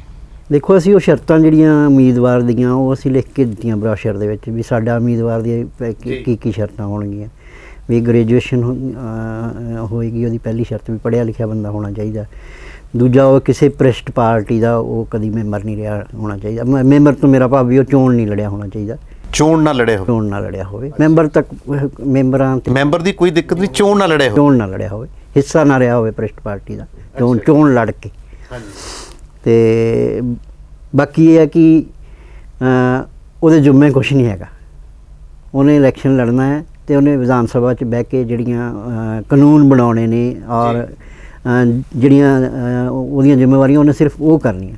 ਜਿਹੜਾ ਹੁਣ ਥਾਣਿਆਂ ਦੇ ਵਿੱਚ ਫੋਨ ਕਰਨੇ ਆ, ਤਹਿਸੀਲਦਾਰ ਕਿਹੜਾ ਲੱਗਣਾ ਹੈ, ਔਰ ਜ਼ਿਲ੍ਹਾ ਸਾਡੇ ਜ਼ਿਲ੍ਹੇ 'ਚ DC ਕਿਹੜਾ ਹੋਵੇ, ਔਰ ਫਿਰ ਉਹ ਸਾਰੇ ਪ੍ਰਭਾਵ ਸਿਰਜ ਕੇ ਔਰ 5 ਸਾਲ ਲੋਕਾਂ ਨੂੰ ਆਪਣੇ ਮਗਰ ਆਪਣੇ ਦਰਵਾਜ਼ਿਆਂ ਦੇ ਬਾਹਰ ਖੜ੍ਹੇ ਰੱਖਣਾ, ਉਹ ਸਾਡਾ MLA ਨਹੀਂ ਕਰੇਗਾ। ਸਾਡੀ ਜਿਹੜੀ 125 ਮੈਂਬਰਾਂ ਦੀ ਕਮੇਟੀ ਆ, ਪਾਵਰਾਂ ਸਾਰੀਆਂ ਉਹਦੇ ਕੋਲ ਹੋਣਗੀਆਂ। ਉਹ ਸਿਰਫ ਵਿਧਾਨ ਸਭਾ 'ਚ ਜਾ ਕੇ ਲੋਕਾਂ ਦੀ ਨੁਮਾਇੰਦਗੀ ਕਰੇਗਾ, ਲੋਕਾਂ ਦੀ ਗੱਲ ਕਰੇਗਾ, ਉਹਦੇ ਤੌਰ 'ਤੇ ਬਿੱਲ ਪੇਸ਼ ਹੋਣਗੇ, ਫਿਰ ਕਾਨੂੰਨ ਬਣਨਗੇ ਜਾਂ ਯੋਜਨਾਵਾਂ ਬਣਨਗੀਆਂ। ਜੋ ਵੀ ਹਾਂਜੀ ਵੀ ਯਾਨੀ ਬੇਮਤਲਬ ਜਿਹੜੇ ਦਖਲ ਹੁਣ ਆਗੂ ਦੇ ਰਿਹਾ ਉਹ ਨਹੀਂ ਦੇਗਾ, ਖਾਸ ਹਦਾਇਤ ਹੋਏਗੀ ਇਸ ਦੀ। ਪੱਕਾ ਬੜਾ ਔਖਾ ਜਿਹਾ ਕੰਮ ਹੈ। ਨਹੀਂ ਜੀ, ਫਿਰ ਜੇ ਔਖੇ ਕੰਮ ਕਰਾਂਗੇ ਤਾਂ ਹੀ ਪੰਜਾਬ ਬਚੂਗਾ ਕਿਵੇਂ ਫਿਰ? ਜੇ ਅਸੀਂ ਉਸੇ ਹੀ ਪੈਟਰਨ ਤੇ ਜਾਵਾਂਗੇ ਜੀ ਵੀ ਜੇ ਐਮਐਲਏ ਆ ਤੁਰੇ ਫਿਰਦੇ ਆ ਜਿਹੜੇ ਸਾਰਿਆਂ ਨੇ ਵੰਡੇ ਹੋਏ ਆ ਮਹਿਕਮੇ। ਹਾਂਜੀ ਮਹਿਕਮੇ ਵੀ ਵੰਡੇ ਹੋਏ ਆ, ਥਾਣੇ ਵੀ ਵੰਡੇ ਹੋਏ ਆ, ਸਭ ਕੁਝ ਵੰਡਿਆ ਹੋਇਆ। ਜੇ ਸਾਡਾ ਐਮਐਲਏ ਵੀ ਉਹ ਕੁਛ ਕਰੇਗਾ ਤਾਂ ਫਿਰ ਬਦਲਿਆ ਕੀ? ਚਿਹਰੇ ਥੋੜੀ ਬਦਲਨੇ ਅਸੀਂ। ਫਿਰ ਚੋਰ ਲੜਨ ਲਈ ਫੰਡਿੰਗ ਵੀ ਕਰ ਚਾਹੀਦੀ ਹੈ, ਹੋਰ ਕੁਝ ਵੀ ਇਹ ਚਾਹੀਦਾ ਤਾਂ ਹੈ। ਕਿਵੇਂ ਭੁਲੇਖਾ ਹੈ, ਇਹ ਤਾਂ ਇਹਨਾਂ ਦਾ ਕ੍ਰੀਏਟ ਕੀਤਾ ਹੋਇਆ ਭੁਲੇਖਾ ਹੈ। ਅੱਛਾ ਜੀ। ਜਿਹੜੀਆਂ ਐਸਟੈਬਲਿਸ਼ ਪਾਰਟੀਆਂ ਨੇ, ਕਿਉਂਕਿ ਇਹਨਾਂ ਨਾਮ ਸ਼ਨਾਬ ਪੈਸੇ ਇਕੱਠੇ ਕੀਤੇ, ਸਿੱਟਦੇ ਹੁੰਦੇ ਪੈਸੇ, ਹਰ ਵਾਰੀ ਪੈਸੇ ਵੰਡਦੇ ਨਹੀਂ, ਸਿੱਟਦੇ ਹੁੰਦੇ ਪੈਸੇ। ਹਾਂਜੀ ਵੀ ਲੋਕਾਂ ਦੇ ਧੱਕੇ ਨਾਲ ਦਰਵਾਜ਼ਿਆਂ ਤੇ ਸਿੱਟਦੇ, ਪੈਸੇ ਦੀ ਲੋੜ ਥੋੜੀ ਹੁੰਦੀ। ਅੱਛਾ, ਜੇ ਜਿਹੜਾ ਉਮੀਦਵਾਰ ਚੁਣੋਗੇ ਉਹਦਾ ਖਰਚਾ ਵਰਚਾ ਕੌਣ ਕਰੇਗਾ? ਪੂਰਾ ਸੰਗਠਨ ਕਰੇਗਾ? ਹਾਂਜੀ, ਜਿਹੜੇ ਉਹਦੇ 125 ਮੈਂਬਰ ਆ ਉਸ ਦੇ ਹਲਕੇ ਦੇ 125 ਮੈਂਬਰ ਨੂੰ ਰਿਪਰੈਜ਼ੈਂਟ ਕਰਨਗੇ, ਉਹ ਸਾਰਾ ਕੁਝ ਕਰਨਗੇ। ਕੁਝ ਉਹ ਅਰੇਂਜ ਕਰਨਗੇ, ਪੈਸੇ ਆਉਂਦਾ ਉਹ ਅਰੇਂਜ ਕਰਨਗੇ, ਗੱਡੀਆਂ ਉਹ ਅਰੇਂਜ ਕਰਨਗੇ, ਜਿੰਨੀ ਕੁ ਲੋੜ ਪਊਗੀ। ਅਸੀਂ ਉਹ ਇਹਨਾਂ ਵਾਂਗੂ ਹੂਟਰਾਂ ਵਾਲੀਆਂ ਗੱਡੀਆਂ ਤਾਂ ਭਜਾਉਣੀਆਂ ਨਾ, ਸਾਨੂੰ ਲੋੜ ਆ ਵੀ ਇਸ ਹਲਕੇ ਦੇ ਬੰਦੇ ਨੇ ਉਸ ਹਲਕੇ ਜਾਣਾ, ਇਸ ਹਲਕੇ ਦੇ ਉਹਨੇ ਆਪਣਾ ਹਲਕਾ ਹਰ ਕਿਸੇ ਨੇ ਸੰਭਾਲ ਲੈਣਾ, ਤੇ ਬੜਾ ਈਜ਼ੀ ਹੋ ਜਾਣਾ ਇਹ ਕੰਮ। ਜਿਹੜਾ ਜਿਹਨੂੰ ਇਹ ਬਹੁਤ ਵੱਡਾ, ਇਹ ਸਿਰਫ ਇਹਨਾਂ ਨੇ ਮਤਲਬ ਇੱਕ ਇਸ ਤਰ੍ਹਾਂ ਦਾ ਔਰਾ ਬਣਾ ਰੱਖਿਆ ਇਲੈਕਸ਼ਨ ਦਾ ਵੀ ਆਮ ਆਦਮੀ ਡਰ ਜਾਂਦਾ। ਯਾਨੀ ਕਿ ਮਾਹੌਲ ਐਸਾ ਸਿਰਜਦਾ ਕਿ ਆਮ ਆਦਮੀ ਵਿੱਚ ਆਉਣ ਦੀ ਹਿੰਮਤ ਹੀ ਨਹੀਂ ਕਰ ਪਾਉਂਦਾ। ਹਿੰਮਤ ਨਹੀਂ ਕਰਦਾ। ਹਰ ਕੋਈ ਸੋਚਦਾ ਯਾਰ ਕਰੋੜਾਂ ਰੁਪਈਆਂ ਦਾ ਖਰਚਾ ਆਪਾਂ ਕਿਵੇਂ ਕਰ ਲਾਂਗੇ, ਜਦ ਕਿ ਐਸਾ ਹੈ ਨਹੀਂ। ਠੀਕ ਹੈ ਨਾ। ਤੇ ਚਲੋ ਹੁਣ ਗੱਲ ਚੱਲੀ ਸੀਗੀ ਲੀਡਰਾਂ ਦੀ ਕਿਸਾਨ ਅੰਦੋਲਨ ਤੋਂ, ਇੱਥੋਂ ਲੈ ਕੇ ਤੁਸੀਂ ਵੀ ਚਾਹੁੰਦੇ ਸੀ ਉੱਥੋਂ ਪਾਰਟੀ ਨਿਕਲੇ, ਤੁਸੀਂ ਅੰਨਾ ਹਜ਼ਾਰੇ ਦੇ ਅੰਦੋਲਨ 'ਚ ਵੀ ਹੈ ਯਾਨੀ ਸਹਿਮਤ ਸੀ ਕਿ ਪਾਰਟੀ ਨਿਕਲਣੀ ਚਾਹੀਦੀ। ਪਾਰਟੀ ਨਿਕਲ ਕੇ ਕਿੱਥੇ ਰਹੇਗੀ ਉਹ ਵੱਖਰੀ ਗੱਲ ਹੈ। ਤੇ ਇਹਦੇ 'ਚੋਂ ਪਾਰਟੀ 'ਚੋਂ ਤੁਹਾਡੀ ਗੱਲ ਤੋਂ ਲੱਗਦਾ ਵੀ ਕਿਸਾਨ ਆਗੂ ਆਉਣਗੇ ਉਹਦੇ ਨਾਲ ਤੁਸੀਂ ਜ਼ਮੀਨ ਤਿਆਰ ਕਰ ਰਹੇ ਨਹੀਂ, ਦੇਖੋ ਜਿਹੜੇ ਜਿਨ੍ਹਾਂ ਦੇ ਸਤਾਏ ਹੋਏ ਕਿਸਾਨ ਆਗੂ ਉੱਥੇ ਬੈਠੇ ਨੇ ਜੀ, ਵੀ ਆਹ ਕਾਨੂੰਨ ਬਣਾਉਣ 'ਚ ਕਾਂਗਰਸ ਦਾ ਵੀ ਹੱਥ ਹੈ, ਬੀਜੇਪੀ ਦਾ ਵੀ ਹੱਥ ਹੈ, ਅਕਾਲੀਆਂ ਦਾ ਵੀ ਹੱਥ ਹੈ ਜੀ, ਉਹ ਮੁੜ ਕੇ ਇਹਨਾਂ ਨਾਲ ਚਲੇ ਜਾਣਗੇ ਜਦੋਂ ਉਹਨਾਂ ਨੇ ਆਪ ਕੋਈ ਬਣਾਇਆ ਹੀ ਨਹੀਂ ਜੀ। ਠੀਕ ਹੈ। ਤੇ ਜੇ ਜਿਨ੍ਹਾਂ ਦੇ ਖਿਲਾਫ ਲੜ ਰਹੇ ਆ ਉਹਨਾਂ ਦੇ ਕੋਲ ਉਹਨਾਂ ਨੇ ਜਾਣਾ ਨਹੀਂ, ਤੇ ਫਿਰ ਉਹਨਾਂ ਨੇ ਜਾਣਾ, ਫਿਰ ਤੁਹਾਡੇ ਕੋਲ ਹੀ ਆਉਣਾ। ਇਹ ਵੀ ਨਹੀਂ ਮੈਂ ਕਹਿੰਦਾ ਵੀ ਉਹਨਾਂ ਦੀ ਮਜਬੂਰੀ ਸਾਡੇ ਕੋਲੇ ਆਉਣਾ, ਵੀ ਯਾਨੀ ਤੁਹਾਡੇ ਨਾਲ ਉਹਨਾਂ ਦੀ ਸਹਿਮਤੀ ਹੈ। ਅਸੀਂ ਤਾਂ ਉਹਨਾਂ ਵਾਸਤੇ ਇਹ ਦਰੀ ਵਿਛਾਈ ਹੈ ਵੀ ਜੇ ਤੁਹਾਡੇ ਵਾਸਤੇ ਜ਼ਮੀਨ ਤਿਆਰ ਹੈ, ਆਓ ਵੈਲਕਮ। ਅਸੀਂ ਤਾਂ ਉਹਨਾਂ ਦੇ ਹਾਰ ਪਾਵਾਂਗੇ ਆਇਆਂ ਦੇ ਵੀ ਆਓ ਤੁਸੀਂ ਉਹ ਜੰਗ ਜਿੱਤ ਕੇ ਆਏ ਹੋ, ਆਪਾਂ ਇਹ ਜੰਗ ਵੀ ਜਿੱਤੀ। ਜੇ ਅੰਦੋਲਨ ਨਾ ਸਿਰੇ ਚੜਿਆ ਕਿਤੇ, ਕੋਈ ਗੱਲ ਨਹੀਂ, ਫਿਰ ਉਹ ਲੜਾਈ ਜਿਹੜੀ ਅੰਦੋਲਨ ਵਾਲੀ ਵੀ ਲੜਾਂਗੇ। ਮੇਰੀ ਫਸਟ ਪ੍ਰਾਇਰਟੀ ਅੰਦੋਲਨ ਆ। ਜਿਹੜੀਆਂ ਉੱਥੇ ਕਮਜ਼ੋਰੀਆਂ ਅੱਜ ਵੀ ਹੈਗੀਆਂ ਜੀ, ਜੇ ਉਹਨਾਂ ਨੂੰ ਦੂਰ ਕਰਨ ਵਾਸਤੇ ਮੈਨੂੰ ਕਿਤੇ ਦੂਰ ਤੱਕ ਵੀ ਜਾਣਾ ਪਿਆ ਤਾਂ ਮੈਂ ਜਾਵਾਂਗਾ। ਵੀ ਇਹ ਨਹੀਂ ਗਾ ਵੀ ਇਹ ਥੋੜ੍ਹੀ ਹੁੰਦਾ ਵੀ ਤੁਸੀਂ ਪ੍ਰਬੰਧ ਬਣਦੇ ਨੇ, ਪ੍ਰਬੰਧ ਵਿਗੜਦੇ ਨੇ, ਪ੍ਰਬੰਧ ਬਦਲੇ ਜਾਂਦੇ ਨੇ। ਜੇ ਅਸੀਂ ਸਰਕਾਰਾਂ ਬਦਲਣ ਦੀ ਗੱਲ ਕਰ ਸਕਦੇ ਹਾਂ, ਤੇ ਜੇ ਸਾਨੂੰ ਲੱਗੇਗਾ ਕਿਸਾਨ ਅੰਦੋਲਨ ਦੀ ਅਗਵਾਈ ਕਰਨ ਵਾਲੇ ਲੋਕ ਜਿਹੜੇ ਉਹ ਨਹੀਂ ਸਹੀ ਅਗਵਾਈ ਕਰਦੇ, ਤਾਂ ਫਿਰ ਉਹਨਾਂ ਨੂੰ ਵੀ ਬਦਲਾਂਗੇ ਅਸੀਂ, ਲੋੜ ਪਈ ਤਾਂ। ਕਿਉਂ ਨਹੀਂ ਬਦਲਾਂਗੇ? ਗੁੱਡ। ਯਾਨੀ ਕਿ ਇੱਕ ਥੋੜੀ ਜਿਹੀ ਗੱਲ ਕਲੀਅਰ ਕਰੋ, 2022 'ਚ ਚੋਣ ਹੈ, 2024 ਤੱਕ ਕਹਿੰਦੇ ਅੰਦੋਲਨ ਚੱਲੂਗਾ। ਜੇ ਉਹ ਨਹੀਂ ਮੰਨਦੇ ਤਾਂ ਜਿੰਨਾ ਆਗੂਆਂ ਦੀ ਆਪਾਂ ਆਸ ਕਰਦੇ ਹਾਂ ਕਿਸਾਨ ਅੰਦੋਲਨ 'ਚ ਆਉਣਗੇ ਇੱਥੇ, ਜਿਹੜੀ ਤੁਹਾਡੀ ਮਨਸ਼ਾ ਵੀ ਇੱਥੋਂ ਇੱਕ ਪਾਰਟੀ ਨਿਕਲੇ ਤਾਂ ਲੋਕਾਂ ਦੀ ਗੱਲ ਕੀਤੀ ਜਾ ਸਕੇ, ਜਿਵੇਂ ਲੋਕ ਨਾਲ ਚੱਲੇ ਨੇ, ਇਕੱਲੇ ਪੰਜਾਬ ਦੇ ਨਹੀਂ, ਦੇਸ਼ ਦੇ ਤੇ ਦੁਨੀਆ ਦੇ ਲੋਕ ਦੇ ਨਾਲ ਚੱਲੇ ਨੇ, ਪੰਜਾਬੀ ਜਿਹੜੇ ਸਮਝਦੇ ਹਨ। ਜੇ ਉਹ ਅੰਦੋਲਨ 'ਚ ਰੁੱਝੇ ਰਹੇ ਤਾਂ ਫਿਰ ਇੱਥੇ ਪਾਰਟੀ 'ਚ ਕਿਵੇਂ ਆਉਣਗੇ? ਉਹ ਜਿਹੜੀ RSS ਦਾ 100 ਸਾਲ ਦਾ ਸੁਪਨਾ ਸੀਗਾ, ਜਿਹੜੀ ਉਹਨਾਂ ਦੀ 100 ਸਾਲ ਦੀ ਮਿਹਨਤ ਹੈ ਨਾ ਜੀ, ਉਹ ਦਾਅ 'ਤੇ ਲੱਗੀ ਹੋਈ ਹੈ ਸਾਰੀ। ਜਿਹੜਾ ਉਹਨਾਂ ਦਾ ਹਿੰਦੂ ਰਾਸ਼ਟਰ ਦਾ ਸੁਪਨਾ ਸੀ ਉਹ ਵੀ ਦਾਅ 'ਤੇ ਲੱਗਿਆ ਹੋਇਆ ਜੀ। ਉਹ ਇੰਨਾ ਅਫੋਰਡ ਨਹੀਂ ਕਰਦੇ ਵੀ ਇਹਨੂੰ 24 ਤੱਕ ਲੈ ਕੇ ਜਾਣ। ਠੀਕ ਹੈ ਨਾ। ਇਸ ਲਈ ਸਭ ਕੁਝ ਪੱਕਾ ਪਿਆ। ਉਹ ਕਿੱਦਣ ਡਿੱਗਦਾ ਹੈ, ਉਹ ਅੱਜ ਵੀ ਡਿੱਗ ਸਕਦਾ, ਕੱਲ੍ਹ ਵੀ ਡਿੱਗ ਸਕਦਾ। ਕਿਉਂਕਿ ਜੇ ਇਹ ਕਿਤੇ ਬੰਗਾਲ ਦੇ ਵਿੱਚ ਕਾਮਯਾਬ ਹੋ ਜਾਂਦੇ ਜੀ, ਤੇ ਫਿਰ ਜਿਹੜਾ ਇਹਨਾਂ ਦਾ ਪ੍ਰਭਾਵ ਬਣਿਆ ਹੋਇਆ ਸੀ ਨਾ ਜੀ, ਵੀ ਇਹਨਾਂ ਦੇ ਅੱਗੇ ਕੋਈ ਨਹੀਂ ਖੜਦਾ। ਦੂਜਾ ਇੱਕ ਹੋਰ ਪ੍ਰਭਾਵ ਬਣਿਆ ਹੋਇਆ ਵੀ ਸਟੇਟਾਂ ਜਿਹੜੀਆਂ ਸੈਂਟਰ ਦੀ ਮਰਜ਼ੀ ਤੋਂ ਬਗੈਰ ਚੱਲ ਹੀ ਨਹੀਂ ਸਕਦੀਆਂ। ਜੀ, ਜੀ। ਦੋਵੇਂ ਪ੍ਰਭਾਵ ਟੁੱਟੇ। ਇੱਕ ਤਾਂ ਇਹ ਟੁੱਟਿਆ ਵੀ ਇਹਨਾਂ ਦੇ ਸਾਹਮਣੇ ਕੋਈ ਖੜ ਸਕਦਾ ਹੈ, ਜੀ। ਦੂਜਾ ਇਹ ਵੀ ਸੈਂਟਰ ਦੀ ਮਰਜ਼ੀ ਤੋਂ ਬਗੈਰ ਸਟੇਟ ਚੱਲ ਨਹੀਂ ਸਕਦੀ, ਉਹਨੇ ਚਲਾ ਕੇ ਵਿਖਾਈ। ਜਿਹੜੇ ਇਮਾਨਦਾਰ ਲੋਕ ਨੇ, ਜਿਹੜੇ ਆਪਣੀ ਸਟੇਟ ਚਲਾਉਣਾ ਚਾਹੁੰਦੇ ਆ, ਸਾਡੇ 'ਤੇ ਵੀ ਇਹ ਸਵਾਲ ਹੈ ਵੀ ਤੁਸੀਂ ਕਹਿੰਦੇ ਆ ਖੇਤਰੀ ਪਾਰਟੀ ਤੇ ਕੇਂਦਰ ਦੀ ਮਦਦ ਤੋਂ ਬਗੈਰ ਚਲਾਓਗੇ ਕਿਵੇਂ ਇਹਨੂੰ? ਚਲੋ ਤੁਸੀਂ ਇਹ ਕਲੀਅਰ ਕਰੋ ਵੀ ਉੱਥੋਂ ਫਿਰ ਉਹ ਆ ਸਕਦੇ ਕੁਛ ਆਗੂ? ਹਾਂ, ਕਿਉਂ ਨਹੀਂ। ਠੀਕ ਹੈ। ਚਲੋ ਹਜੇ ਤਾਂ ਪੁੱਛਣਾ ਵੀ ਠੀਕ ਨਹੀਂ ਹੋਊਗਾ ਵੀ ਕਿਹੜੇ ਹੋਣਗੇ, ਹਜੇ ਦੱਸੋਗੇ ਵੀ ਨਹੀਂ ਤੁਸੀਂ। ਹੁਣ ਤੁਸੀਂ ਇਹ ਦੱਸੋ ਵੀ ਇੱਕ ਗੱਲ ਹੋਰ ਮੰਨੀ ਜਾ ਰਹੀ ਹੈ ਕਿ ਜਿਹੜਾ ਇਹ ਲੀਡਰੀ ਆ ਥੋੜ੍ਹਾ ਜਿਹਾ, ਜਿਵੇਂ ਹੁਣ ਤੁਸੀਂ ਤੁਰੇ ਫਿਰਦੇ ਹੋ ਸਾਰਾ ਕੁਝ ਕੱਢ ਕੇ, ਜਿਹੜੇ ਸਕਾਲਰ ਬੰਦੇ ਤੁਸੀਂ ਇਕੱਠੇ ਕੀਤੇ ਨੇ, ਯੂਨੀਵਰਸਿਟੀਆਂ ਦੇ ਚਾਂਸਲਰ ਨੇ, ਹੋਰ ਵੱਡੇ ਵੱਡੇ ਸਿੱਖਿਆ ਸੰਸਥਾਵਾਂ ਦੇ ਉਹ ਨੇ, ਉਹ ਕੀ ਲੋਕਾਂ 'ਚ ਜਾ ਕਰ ਲੈਣਗੇ ਇੰਨੀ ਮਿਹਨਤ? ਕਿਉਂਕਿ ਉਹ ਪਹਿਲਾਂ ਹੀ ਕੁਰਸੀਆਂ ਤੇ ਬੈਠਣ ਵਾਲੇ ਬੰਦੇ ਨੇ। ਨਹੀਂ, ਸਾਨੂੰ ਪਤਾ ਇੱਕ ਸਵਾਲ ਰਲ ਜਾਂਦਾ ਸਰ। ਅਸੀਂ ਕੰਮ ਵੰਡ ਕਰਨੀ ਵੀ ਤਾਂ ਜਾਣਦੇ ਹਾਂ। ਅੱਛਾ ਜੀ। ਜੇ ਅਸੀਂ ਉਹ ਲਿਆਏ ਹਾਂ ਤਾਂ ਸਾਨੂੰ ਪਤਾ ਉਹਨਾਂ ਤੋਂ ਅਸੀਂ ਕੀ ਕਰਾਉਣਾ, ਵੀ ਉਹਨਾਂ ਨੂੰ ਅਸੀਂ ਪਿੰਡਾਂ 'ਚ ਥੋੜ੍ਹੀ ਲੈ ਕੇ ਜਾਣਾ।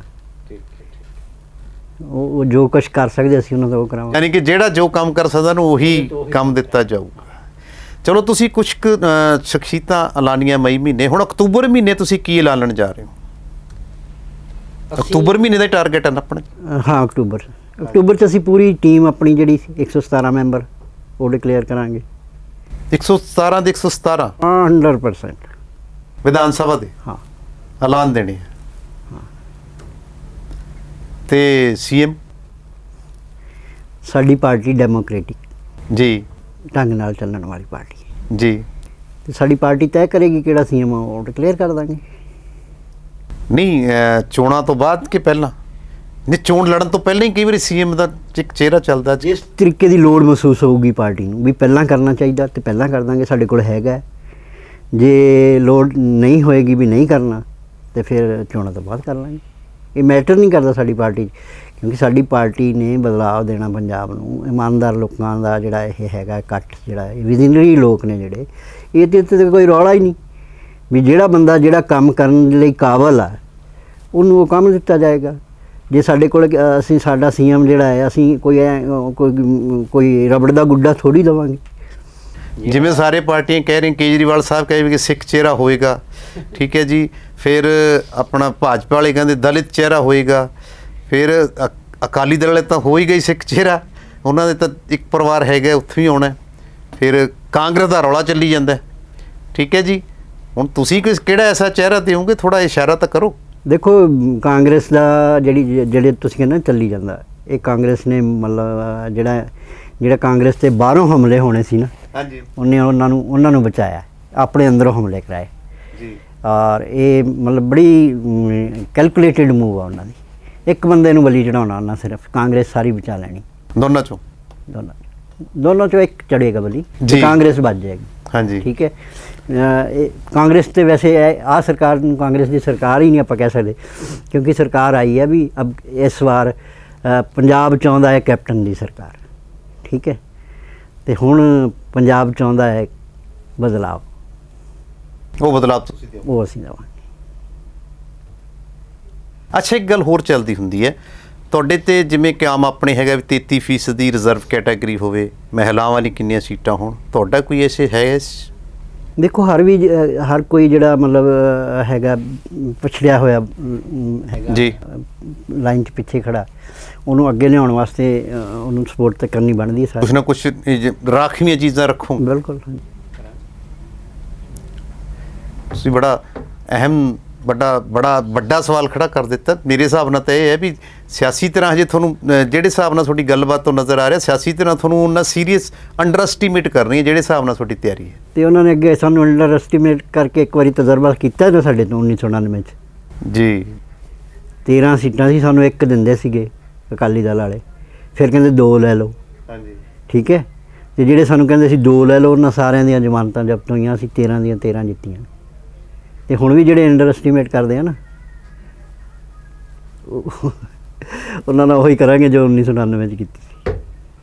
ਅੱਛਾ, ਤੁਸੀਂ ਅਕਤੂਬਰ ਮਹੀਨੇ ਐਲਾਨ ਦੇਣਾ ਸਾਰਾ ਕੁਝ, ਤੇ ਲੋਕ ਅਧਿਕਾਰ ਲਹਿਰ ਤੋਂ ਲੋਕ ਅਧਿਕਾਰ ਪਾਰਟੀ ਬਣ ਜਾਣੀ ਹੈ? ਬਣ ਗਈ। ਅਸੀਂ 28 ਮਈ ਨੂੰ, ਤੁਸੀਂ ਉਹ ਮਈ ਨੂੰ ਤੁਸੀਂ ਐਲਾਨ ਕਰਤਾ। ਨਿਸ਼ਾਨ ਕੀ ਰੱਖਿਆ ਆਪਣਾ? ਨਿਸ਼ਾਨ ਵਾਲੇ ਸੀ ਨਿਸ਼ਾਨ ਤੁਸੀਂ? ਹਾਂ ਹਾਂ। ਫਿਲਹਾਲ ਖੇਤਰੀ ਪਾਰਟੀ ਰਹੇਗੀ। ਇੱਕ ਮਤਲਬ ਜਿਹੜਾ ਕਲੀਅਰ ਜਿਹੜਾ ਪੰਜਾਬ ਵਾਸਤੇ ਮੈਸੇਜ ਆ, ਜਿਹੜਾ ਜ਼ਰੂਰਤ ਹੈ ਪੰਜਾਬ ਦੀ, ਉਹ ਹੈ ਖੇਤਰੀ ਪਾਰਟੀ। ਜੀ ਜੀ। ਮੈਂ ਅੱਜ ਨਹੀਂ ਕਹਿਣ ਲੱਗਿਆ, ਮੈਂ ਲਗਾਤਾਰ ਪਿਛਲੇ 2 ਸਾਲਾਂ ਤੋਂ ਇਹ ਗੱਲ ਕਰ ਰਿਹਾ। ਮੈਂ ਮਹਿਸੂਸ ਕਰ ਰਿਹਾ ਵੀ ਪੰਜਾਬ ਨੂੰ ਉਹੀ ਲੋਕ ਬਚਾਉਣਗੇ ਜਿਨ੍ਹਾਂ ਦਾ ਰਿਮੋਟ ਦਿੱਲੀ ਦੇ ਹੱਥ ਵਿੱਚ ਨਹੀਂ ਹੋਏਗਾ। ਜਿਨ੍ਹਾਂ ਦਾ ਰਿਮੋਟ ਦਿੱਲੀ ਦੇ ਹੱਥ ਵਿੱਚ ਹੋਏਗਾ, ਉਹ ਪੰਜਾਬ ਲਈ ਨਹੀਂ ਸੋਚ ਸਕਦਾ। ਚਾਹੇ ਉਹ ਕਾਂਗਰਸ ਹੋਵੇ, ਚਾਹੇ ਉਹ ਆਮ ਆਦਮੀ ਪਾਰਟੀ ਹੋਵੇ, ਬੀਜੇਪੀ ਹੋਵੇ, ਅਕਾਲੀ ਦਲ ਹੋਵੇ। ਜਿੰਨਾ ਚਿਰ ਅਕਾਲੀ ਦਲ ਖੇਤਰੀ ਪਾਰਟੀ ਰਿਹਾ ਉਹਨਾਂ ਨੇ ਉਹ ਪੰਜਾਬ ਲਈ ਲੜਿਆ, ਇੱਕ ਇੱਕ ਇੰਚ ਵਾਸਤੇ ਉਹ ਜੂਝਦਾ ਸੀ। ਅਤੇ ਜਿੱਦਣ ਉਹਦਾ ਰਿਮੋਟ ਦਿੱਲੀ ਵਾਲਿਆਂ ਕੋਲ ਚਲਾ ਗਿਆ, ਸਭ ਕੁਝ ਹੀ ਬਦਲ ਗਿਆ। ਚਲੋ ਇੱਕ ਆਖਰੀ ਕੁਐਸਚਨ, ਇਹ ਤੁਹਾਡੇ 117 ਮੈਂਬਰਾਂ 'ਚ ਨੌਜਵਾਨਾਂ ਦੀ ਕਿੰਨੀ ਭਾਗੀਦਾਰੀ ਰਹੇਗੀ? ਸਾਡੀ ਕੋਸ਼ਿਸ਼ ਹੋਏਗੀ ਕਿ ਵੱਧ ਤੋਂ ਵੱਧ ਨੌਜਵਾਨਾਂ ਦੇ ਹੱਥ ਕਮਾਂਡ ਦਿੱਤੀ ਜਾਵੇ। ਯਾਨੀ ਨੌਜਵਾਨਾਂ ਤੇ ਭਰੋਸਾ ਕਰੋ, ਦੂਸਰੀਆਂ ਪਾਰਟੀਆਂ ਘੱਟ ਕਰ ਰਹੀਆਂ। ਨਹੀਂ, ਉਹ ਨਾਮ ਕਹਿੰਦੀਆਂ ਤਾਂ ਬਹੁਤ ਕੁਝ ਹੈ, ਕਿਤਾਬਾਂ 'ਚ ਵੀ ਬੜਾ ਕੁਝ ਲਿਖਿਆ, ਪਰ ਨੌਜਵਾਨ ਨੂੰ ਉਨੀ ਪੈਰਵੀ ਨਹੀਂ ਦਿੱਤੀ ਜਾਂਦੀ। ਇਹੀ ਤਾਂ ਬਦਲਾਅ ਹੈ ਫਿਰ ਪੰਜਾਬ ਦਾ, ਜਿਹੜਾ ਪੰਜਾਬ ਅਸੀਂ ਬਦਲਣਾ ਹੈ। ਇਹ ਜੀ। ਗੱਲਾਂ ਬਾਤਾਂ ਨਾਲ ਬਦਲਣਾ, ਪ੍ਰੈਕਟੀਕਲੀ ਵੀ ਤਾਂ ਅਸੀਂ ਦੱਸਾਂਗੇ ਨਾ ਪੰਜਾਬ ਐਵੇਂ ਬਦਲ। ਚਲੋ 50% ਮੰਨ ਸਕਦੇ ਹਾਂ। ਮੈਂ ਤਾਂ ਚਾਹੂੰਗਾ 70% ਯੂਥ ਹੋਏਗਾ ਸਾਡਾ। ਯਾਨੀ ਤੁਸੀਂ ਹਰ ਹਿੱਸੇ 'ਚ ਹਰ ਕਦਮ ਤੇ ਬਦਲਾਅ, ਜਿਹਦੇ ਕੋਲੇ એનર્ਜੀ ਹੈਗੀ ਆ ਜਾਂ ਵਿਜ਼ਨ ਹੈਗਾ ਯੂਥ ਕੋਲੇ ਜਿੰਨਾ ਵੱਡਾ, ਇਹ 20ਵੀਂ ਸਦੀ ਦੇ ਯੂਥ ਦੀਆਂ ਗੱਲਾਂ ਕਰਦੇ। ਅੱਜ 21ਵੀਂ ਸਦੀ ਦਾ ਯੂਥ ਹੈ, ਜਿਹਦੇ ਸਾਰਾ ਕੁਝ ਉਹਨਾਂ ਦੇ ਹੱਥਾਂ 'ਚ ਆ ਜਾਣਾ। ਅਸੀਂ ਉਹਨਾਂ ਦਾ ਮੁਕਾਬਲਾ ਕਿਵੇਂ ਕਰ ਲਾਂਗੇ ਉਸ ਯੂਥ ਦਾ? ਅੱਜ ਜੇ ਅਸੀਂ ਵਿਸ਼ਵ ਨਾਲ ਮੁਕਾਬਲਾ ਪੰਜਾਬ ਦਾ ਕਰਾਉਣਾ, ਤੇ ਸਾਨੂੰ ਉਹਨਾਂ ਦੇ ਮੁਕਾਬਲੇ ਦੇ ਲੋਕਾਂ ਦੇ ਹੱਥਾਂ ਵਿੱਚ ਦੇਣਾ ਪਏਗਾ ਨਾ ਪਾਵਰ। ਅੱਛਾ, ਇੱਕ ਤੁਸੀਂ ਇਹ ਦੱਸੋ ਕਿ ਤੁਹਾਡੇ ਜਿਵੇਂ ਤੁਹਾਡਾ ਵਿਸ਼ਵਾਸ ਹੈ, ਜਿਵੇਂ ਤੁਹਾਡਾ ਆਪਦੇ ਵਿਚਾਰ 'ਤੇ ਵਿਸ਼ਵਾਸ ਹੈ, ਜਿਵੇਂ ਤੁਹਾਡੇ ਆਪਦੀ ਲਗਨ 'ਤੇ ਵਿਸ਼ਵਾਸ ਹੈ, ਜਿਵੇਂ ਤੁਹਾਨੂੰ ਆਪਦੇ ਸਮੂਹ 'ਤੇ ਵਿਸ਼ਵਾਸ ਹੈ, ਤੁਹਾਨੂੰ ਕੀ ਲੱਗਦਾ ਵੀ ਤੁਹਾਨੂੰ ਸਿਆਸਤ ਦੇ ਵਿੱਚ ਇਹ ਲੋਕ ਕਿੰਨੀ ਭਾਗੀਦਾਰੀ ਦੇਣਗੇ? ਕਿਉਂਕਿ ਪੀਪੀ ਦਾ ਮੇਰਾ ਦੇਖਣ ਦਾ ਤਜਰਬਾ, ਜਿੰਨਾ ਰਸ਼ ਹੁੰਦਾ ਸੀ, ਜਿੰਨੇ ਲੋਕ ਆਉਂਦੇ ਸੀ, ਜਿੰਨਾ ਮੀਡੀਆ ਨੇ ਉਹਨੂੰ ਕਵਰੇਜ ਕੀਤੀ, ਵੋਟਾਂ ਨਹੀਂ ਪਈਆਂ, ਪ੍ਰਧਾਨ ਜੀ ਆਪ ਹੀ ਹਾਰ ਗਏ ਸੀ। ਜਿਹੜੇ ਪੀਪੀ ਦੇ ਪ੍ਰਧਾਨ ਜੀ ਸੀ ਨਾ ਜੀ, ਹਾਂਜੀ, ਦੇਖੋ ਲੋਕਾਂ ਨੇ ਧੂਰਾ ਨਹੀਂ ਖੜਦਾ ਹੁੰਦਾ, ਲੋਕ ਬੜੇ ਸਿਆਣੇ ਆ ਜੀ। ਵੀ ਬਾਦਲ ਦੇ ਪਰਿਵਾਰ 'ਚ ਇੱਕ ਗੱਡੀ ਨਿਕਲਦੀ ਆ ਉਹ ਕਾਂਗਰਸ ਦੇ ਵਿਹੜੇ ਵੜ ਜਾਂਦੀ ਹੈ, ਇੱਕ ਗੱਡੀ ਨਿਕਲਦੀ ਆ ਉਹ ਅਕਾਲੀਆਂ ਦੇ ਵਿਹੜੇ ਵੜ ਜਾਂਦੀ ਹੈ। ਇਹੀ ਮਨਪ੍ਰੀਤ ਬਾਦਲਾਂ ਦਾ ਫਾਈਨੈਂਸ ਮਿਨਿਸਟਰ ਸੀ, ਇਹੀ ਮਨਪ੍ਰੀਤ ਹੁਣ ਕਾਂਗਰਸ ਦਾ ਫਾਈਨੈਂਸ ਮਿਨਿਸਟਰ ਹੈ, ਅਤੇ ਇਹਦੀ ਪੀਪੀ ਕਿਵੇਂ ਮੰਨ ਲੈਂਦੇ ਲੋਕ? ਫਿਰ ਲੋਕਾਂ ਦੀ ਭੀੜ ਕਿਉਂ ਸੀ? ਜਾਂ ਉਹ ਖਰੀਦੀ ਹੋਈ ਭੀੜ ਸੀ? ਉਹ ਇਸ ਤਰ੍ਹਾਂ ਸਭ ਮੀਡੀਆ ਮੈਨੇਜ ਕਰ ਦਿੰਦਾ ਹੁੰਦਾ। ਜਿਨ੍ਹਾਂ ਨੇ ਇਸ ਨੂੰ ਪਲਾਨ ਕਰਨਾ ਹੈ, ਹਾਂ ਹੁਣ 500 ਕਰੋੜ ਅਤੇ ਹਜ਼ਾਰ ਕਰੋੜ ਜਿਹੜਾ ਦਿੱਤਾ ਜਾਂਦਾ ਆ, ਜਿਹੜੇ ਹੁਣ ਤੁਹਾਡੇ ਇਲੈਕਸ਼ਨ ਮੈਨੇਜ ਕਰਦੇ ਆ, ਉਹ ਇਹਨਾਂ ਗੱਲਾਂ ਦਾ ਹੀ ਲੈਂਦੇ, ਹੋਰ ਕਾਹਦਾ ਲੈਂਦੇ? ਵੀ ਉਹਨਾਂ ਨੂੰ ਪਤਾ ਸੀਗਾ ਵੀ ਪੀਪੀ ਜੇ ਖੜੀ ਹੁੰਦੀ ਆ ਤੇ ਫਿਰ ਸਾਡੀ ਗੱਲ ਬਣਦੀ, ਨਹੀਂ ਬਣਦੀ। ਜੇ ਉਹਨਾਂ ਕੋਲ ਖੜੇ ਕਰਨ ਲਈ ਸਾਧਨ ਹੈਗੇ ਸੀ, ਉਹਨਾਂ ਖੜੀ ਕਰ। ਯਾਨੀ ਕਿ ਉਹ ਲੋਕ ਨਹੀਂ ਸੀ ਜਿਨ੍ਹਾਂ ਲੋਕਾਂ ਨੂੰ ਲੋੜ ਸੀਗੀ, ਜਾਂ ਜਿਨ੍ਹਾਂ ਲੋਕਾਂ ਦੀ ਗੱਲ ਕੀਤੀ ਜਾ ਰਹੀ ਸੀ, ਉਹ ਸਿਰਫ ਗੱਲ ਸੀ, ਇਸ ਕਰਕੇ ਲੋਕਾਂ ਨੇ ਉਹ ਭੀੜ ਮੈਨੇਜ ਕੀਤੀ ਹੋਈ ਭੀੜ ਸੀਗੀ। ਅਤੇ ਸਾਡੇ ਤੇ ਹੁਣ ਇਹੀ ਤੁਸੀਂ ਕਹਿੰਦੇ ਹੋ ਨਾ ਵੀ ਤੁਹਾਡੀ ਦਿਖਦਾ ਨਹੀਂਗਾ ਜੀ। ਚਲੋ ਉਹ ਤਾਂ ਆਉਣ ਵਾਲੇ ਦਿਨ 'ਚ ਪਤਾ ਲੱਗਣਾ ਵੀ, ਪਰ ਇਹ ਵੀ ਮੰਨ ਲਓ ਮੇਰਾ ਤਾਂ ਮੰਨਣਾ ਇਹ, ਜਿਵੇਂ ਤੁਹਾਡੀਆਂ ਗੱਲਾਂ ਨੂੰ ਲੈ ਕੇ ਵੀ ਤੁਸੀਂ ਭੀੜ ਵੀ ਇਕੱਠੀ ਕਰ ਲਓਗੇ, ਲੋਕ ਵੀ ਇਕੱਠੇ ਕਰ ਲਓਗੇ, ਚੱਲ ਵੀ ਲਓਗੇ, ਕੀ ਉਹ ਭੀੜ ਵੋਟ 'ਚ ਬਦਲੂ? ਉਹ ਭੀੜ ਨਹੀਂ ਹੈਗੀ ਜਿਹੜੀ ਸਾਡੇ ਨਾਲ ਆਉਣਾ। ਅੱਛਾ, ਉਹ ਯਾਨੀ ਉਹ ਲੋਕ ਆ ਜਿਹੜੇ ਬਦਲਾਅ ਚਾਹੁੰਦੇ। ਉਹ ਪਰਸੈਪਸ਼ਨ ਜਿਹੜਾ ਇਹਨਾਂ ਨੇ ਬਣਾਇਆ ਹੋਇਆ ਨਾ ਭੀੜ ਵਾਲਾ, ਸਾਡੇ ਨਾਲ ਭੀੜ ਹੈ ਹੀ ਨਹੀਂ। ਸਾਡੇ ਨਾਲ ਉਹ ਲੋਕ ਨੇ ਜਿਹੜੇ ਬਦਲਾਅ ਚਾਹੁੰਦੇ ਨੇ, ਅਤੇ ਸਾਨੂੰ ਕੋਈ ਉਹਨਾਂ ਨੂੰ ਘਰਾਂ 'ਚੋਂ ਕੱਢ ਕੇ ਥੋੜ੍ਹੀ ਲਿਆਉਣਾ ਪੈਣਾ, ਜਾਂ ਸਾਨੂੰ ਕੋਈ ਵੱਡੇ ਮਜ਼ਮੇ ਲਾ ਕੇ ਲੋਕਾਂ ਨੂੰ ਵਿਖਾਉਣੀ ਪੈਣੀ ਭੀੜ। ਚਲੋ, ਪਾਰਟੀ ਦੀ ਮੈਂਬਰਸ਼ਿਪ ਕਿੰਨੀ ਹੋ ਗਈ? ਹੁਣ ਤਾਂ ਬਹੁਤ ਹੈ ਜੀ, ਗਿਣਤੀ ਨਹੀਂ ਹੈਗੀ ਆ ਵੈਸੇ, ਬਹੁਤ ਹੁਣ ਮੈਂਬਰਸ਼ਿਪ ਰੈਗੂਲਰ ਹੋ ਰਹੀ ਹੈ, ਮਤਲਬ ਨੈਟ ਦੇ ਥਰੂ ਤਾਂ ਰੈਗੂਲਰ ਹੀ ਵੱਧ ਰਹੀ ਹੈ। ਚਲੋ, ਅਸਲੀ ਤੁਸੀਂ ਯਾਨੀ ਕਿ ਅਕਤੂਬਰ ਮਹੀਨੇ ਸਭ ਕੁਝ ਅਕਤੂਬਰ ਦੇ ਵਿੱਚ ਤੁਹਾਡੇ ਸਾਹਮਣੇ ਲਿਆ ਦਾਂਗੇ, ਸਾਰੇ ਚਿਹਰੇ ਸਾਹਮਣੇ ਲਿਆ ਦਾਂਗੇ, ਉਦੋਂ ਤਾਂ ਸਾਡਾ ਕੰਮ ਵੀ ਤੁਹਾਨੂੰ ਦਿਸਣ ਲੱਗ ਜੂਗਾ। ਔਰ ਪੰਜਾਬ ਚਾਹੁੰਦਾ ਹੈ ਬਦਲਾਅ। ਪੰਜਾਬ ਚਾਹੁੰਦਾ ਹੈ ਬਦਲਾਅ। ਇਹ ਸਨ ਸਰਦਾਰ ਹਰਦੀਪ ਸਿੰਘ ਢੀਂਡਸਾ ਜੀ, ਜਿਹੜੇ ਦਾ ਕਹਿਣਾ ਕਿ ਪੰਜਾਬ ਚਾਹੁੰਦਾ ਹੈ ਬਦਲਾਅ, ਹੁਣ ਨਹੀਂ ਚਾਹੁੰਦਾ ਕੈਪਟਨ ਦੀ ਸਰਕਾਰ। ਅਸਿੱਧੇ ਰੂਪ 'ਚ ਇਹਨਾਂ ਨੇ ਇਹੀ ਕਿਹਾ ਹੈ ਕਿ ਬਦਲਾਅ ਕਰਨ ਵਾਲੇ ਲੋਕਾਂ ਦਾ ਸਮੂਹ ਉਹਨਾਂ ਦੇ ਨਾਲ ਹੈ, ਅਤੇ ਇੱਕ ਸੋਚ ਹੈ ਜੋ ਬਦਲਾਅ ਚਾਹੁੰਦੀ ਹੈ, ਅਤੇ ਇਮਾਨਦਾਰੀ ਨਾਲ ਚਾਹੁੰਦੀ ਹੈ, ਅਤੇ ਦਿਲੋਂ ਚਾਹੁੰਦੀ ਹੈ, ਅਤੇ ਪੰਜਾਬ ਨੂੰ ਦੁਨੀਆ ਦੇ ਵਿੱਚ ਇੱਕ ਮਾਡਲ ਬਣਾਉਣਾ ਚਾਹੁੰਦੀ ਹੈ ਇਸ ਬਦਲਾਅ ਕਰਕੇ, ਕਿ ਬਦਲਾਅ ਇਸ ਤਰ੍ਹਾਂ ਹੋ ਵੀ ਸਕਦੇ ਨੇ। ਇਹਨਾਂ ਦੀ ਗੱਲ ਕਰਨ ਦੀ ਤਹਿਜ਼ੀਬ, ਗੱਲ ਕਰਨ ਦਾ ਜੋਸ਼ ਅਤੇ ਗੱਲ ਕਰਨ ਦਾ ਹੋਸ਼ ਇਹ ਦੱਸਦਾ ਕਿ ਇਰਾਦੇ ਬੜੇ ਪੱਕੇ ਨੇ, ਪਰ ਜਦੋਂ ਮੈਦਾਨ 'ਚ ਆਉਣਗੇ ਉਦੋਂ ਇਸ ਇਰਾਦੇ ਨੂੰ, ਕੀ ਫਲ ਪੈਂਦਾ ਹੈ, ਕਿਵੇਂ ਪੈਂਦਾ ਹੈ। 117 ਸੀਟਾਂ 'ਤੇ ਚੋਣ ਲੜਨਗੇ ਅਤੇ ਨੌਜਵਾਨਾਂ ਨੂੰ ਹਿੱਸੇਦਾਰੀ ਆਮ ਰਵਾਇਤੀ ਪਾਰਟੀਆਂ ਤੋਂ ਜ਼ਿਆਦਾ ਮਿਲੇਗੀ, ਕਿਉਂਕਿ ਇਹਨਾਂ ਦਾ ਮੰਨਣਾ ਹੈ ਕਿ ਬਦਲਾਅ ਦੀ ਜੇ ਵਾਗਡੋਰ ਸੰਭਾਲ ਸਕਦੇ ਨੇ ਤਾਂ ਨੌਜਵਾਨ ਹੀ ਸਭ ਸੰਭਾਲ ਸਕਦੇ ਨੇ। ਅਤੇ ਬਾਕੀ ਜੋ ਵੀ ਕਾਨੂੰਨ ਜਾਂ ਰਵਾਇਤੀ ਪਾਰਟੀਆਂ ਦੀਆਂ ਹਦਾਇਤਾਂ ਨੇ ਜਾਂ ਹਦਾਇਤਾਂ ਹਿਸਾਬ ਨਾਲ ਚੱਲਦੀਆਂ ਨੇ ਸੰਵਿਧਾਨਕ, ਉਹਨਾਂ ਨੂੰ ਵੀ ਸਾਹਮਣੇ ਰੱਖਿਆ ਜਾਏਗਾ। ਅਤੇ ਇਹ ਅਸਲੀ ਪੱਤੇ ਅਕਤੂਬਰ ਦੇ ਵਿੱਚ ਖੋਲ੍ਹਣਗੇ। ਉਦੋਂ ਮੇਨ ਚਿਹਰਾ ਵੀ ਐਲਾਨਿਆ ਜਾ ਸਕਦਾ ਹੈ ਅਤੇ ਉਦੋਂ ਇਹ ਵੀ ਹੋ ਸਕਦਾ ਹੈ ਕਿ ਜਿਹੜੇ ਸੰਭਾਵਨਾਵਾਂ ਦੀ ਗੱਲ ਲਾਈ ਜਾਂਦੀ ਹੈ, ਜੋ ਕਿਸਾਨ ਅੰਦੋਲਨ 'ਚੋਂ ਆਗੂ ਸਿਆਸਤ 'ਚ ਨਿੱਤਰਨਾ ਚਾਹੁੰਦੇ ਨੇ, ਜਿਨ੍ਹਾਂ ਲਈ ਇਹਨਾਂ ਨੇ ਸਾਫ਼ ਲਫ਼ਜ਼ਾਂ 'ਚ ਕਿਹਾ ਹੈ ਕਿ ਉਹਨਾਂ ਲਈ ਜ਼ਮੀਨ ਤਿਆਰ ਕੀਤੀ ਹੈ, ਉਹਨਾਂ ਦੇ ਚਿਹਰੇ ਵੀ ਸਾਹਮਣੇ ਆ ਜਾਣਗੇ। ਦੇਖਣਾ ਇਹ ਹੈ ਕਿ ਉਹ ਦਿਨ ਕੈਸਾ ਹੋਵੇਗਾ ਅਤੇ ਬਦਲਾਅ ਕੈਸਾ ਹੋਵੇਗਾ। ਇਸ ਬਦਲਾਅ ਨੂੰ ਲੋਕ ਕਿੰਨਾ ਸਵੀਕਾਰ ਕਰਨਗੇ ਅਤੇ ਕਿੰਨਾ ਹੁੰਗਾਰਾ ਦੇਣਗੇ, ਅਤੇ ਲੋਕ ਆਪਣੇ ਬੀਤੇ ਤਜਰਬਿਆਂ ਨੂੰ ਸਮਝਦੇ ਹੋਏ ਲੋਕ ਅਧਿਕਾਰ ਲਹਿਰ ਪਾਰਟੀ ਨਾਲ ਕਿਵੇਂ ਚੱਲਣਗੇ। ਇਹ ਇੱਕ ਬਹੁਤ ਵੱਡੀ ਚੁਣੌਤੀ ਵੀ ਹੈ, ਕਿਉਂਕਿ ਚੁਣੌਤੀ ਇਕੱਲੀ ਲੋਕਾਂ ਦੀ ਨਹੀਂ, ਚੁਣੌਤੀ ਮੁਕਾਬਲੇ 'ਚ ਜਿਹੜੇ ਬੈਠੀਆਂ ਨੇ ਸਿਆਸੀ ਧਿਰਾਂ ਲੰਬੇ ਸਮੇਂ ਤੋਂ ਲੋਕਾਂ ਨੂੰ ਅਲੱਗ-ਅਲੱਗ ਵਖਰੇਵਿਆਂ 'ਚ ਅਲੱਗ-ਅਲੱਗ ਵੰਡਾਂ 'ਚ ਵੰਡ ਕੇ ਵੰਡੀ ਬੈਠੀਆਂ ਨੇ, ਉਹਨਾਂ 'ਚੋਂ ਕਿਵੇਂ ਇਹ ਨਿੱਤਰਦੇ ਨੇ ਅਤੇ ਕਿਵੇਂ ਪੰਜਾਬ ਦੀ ਹਾਮੀ ਭਰਦੇ ਨੇ, ਇਹ 2022 ਦੀਆਂ ਚੋਣਾਂ ਤੋਂ ਬਾਅਦ ਸਾਹਮਣੇ ਆਏਗਾ। ਉਦੋਂ ਹੀ ਪਤਾ ਲੱਗੇਗਾ ਅਤੇ ਉਸ ਤੋਂ ਬਾਅਦ ਆਪਾਂ ਡਿਪਟੀ ਸਾਹਿਬ ਨਾਲ ਫੇਰ ਦਰਸ਼ਕਾਂ ਨਾਲ ਗੱਲ ਸਾਂਝੀ ਕਰਾਂਗੇ। ਦੇਖਦੇ ਰਹੋ ਲਗਾਤਾਰ ਸਕਾਈ ਨਿਊਜ਼ ਪੰਜਾਬ।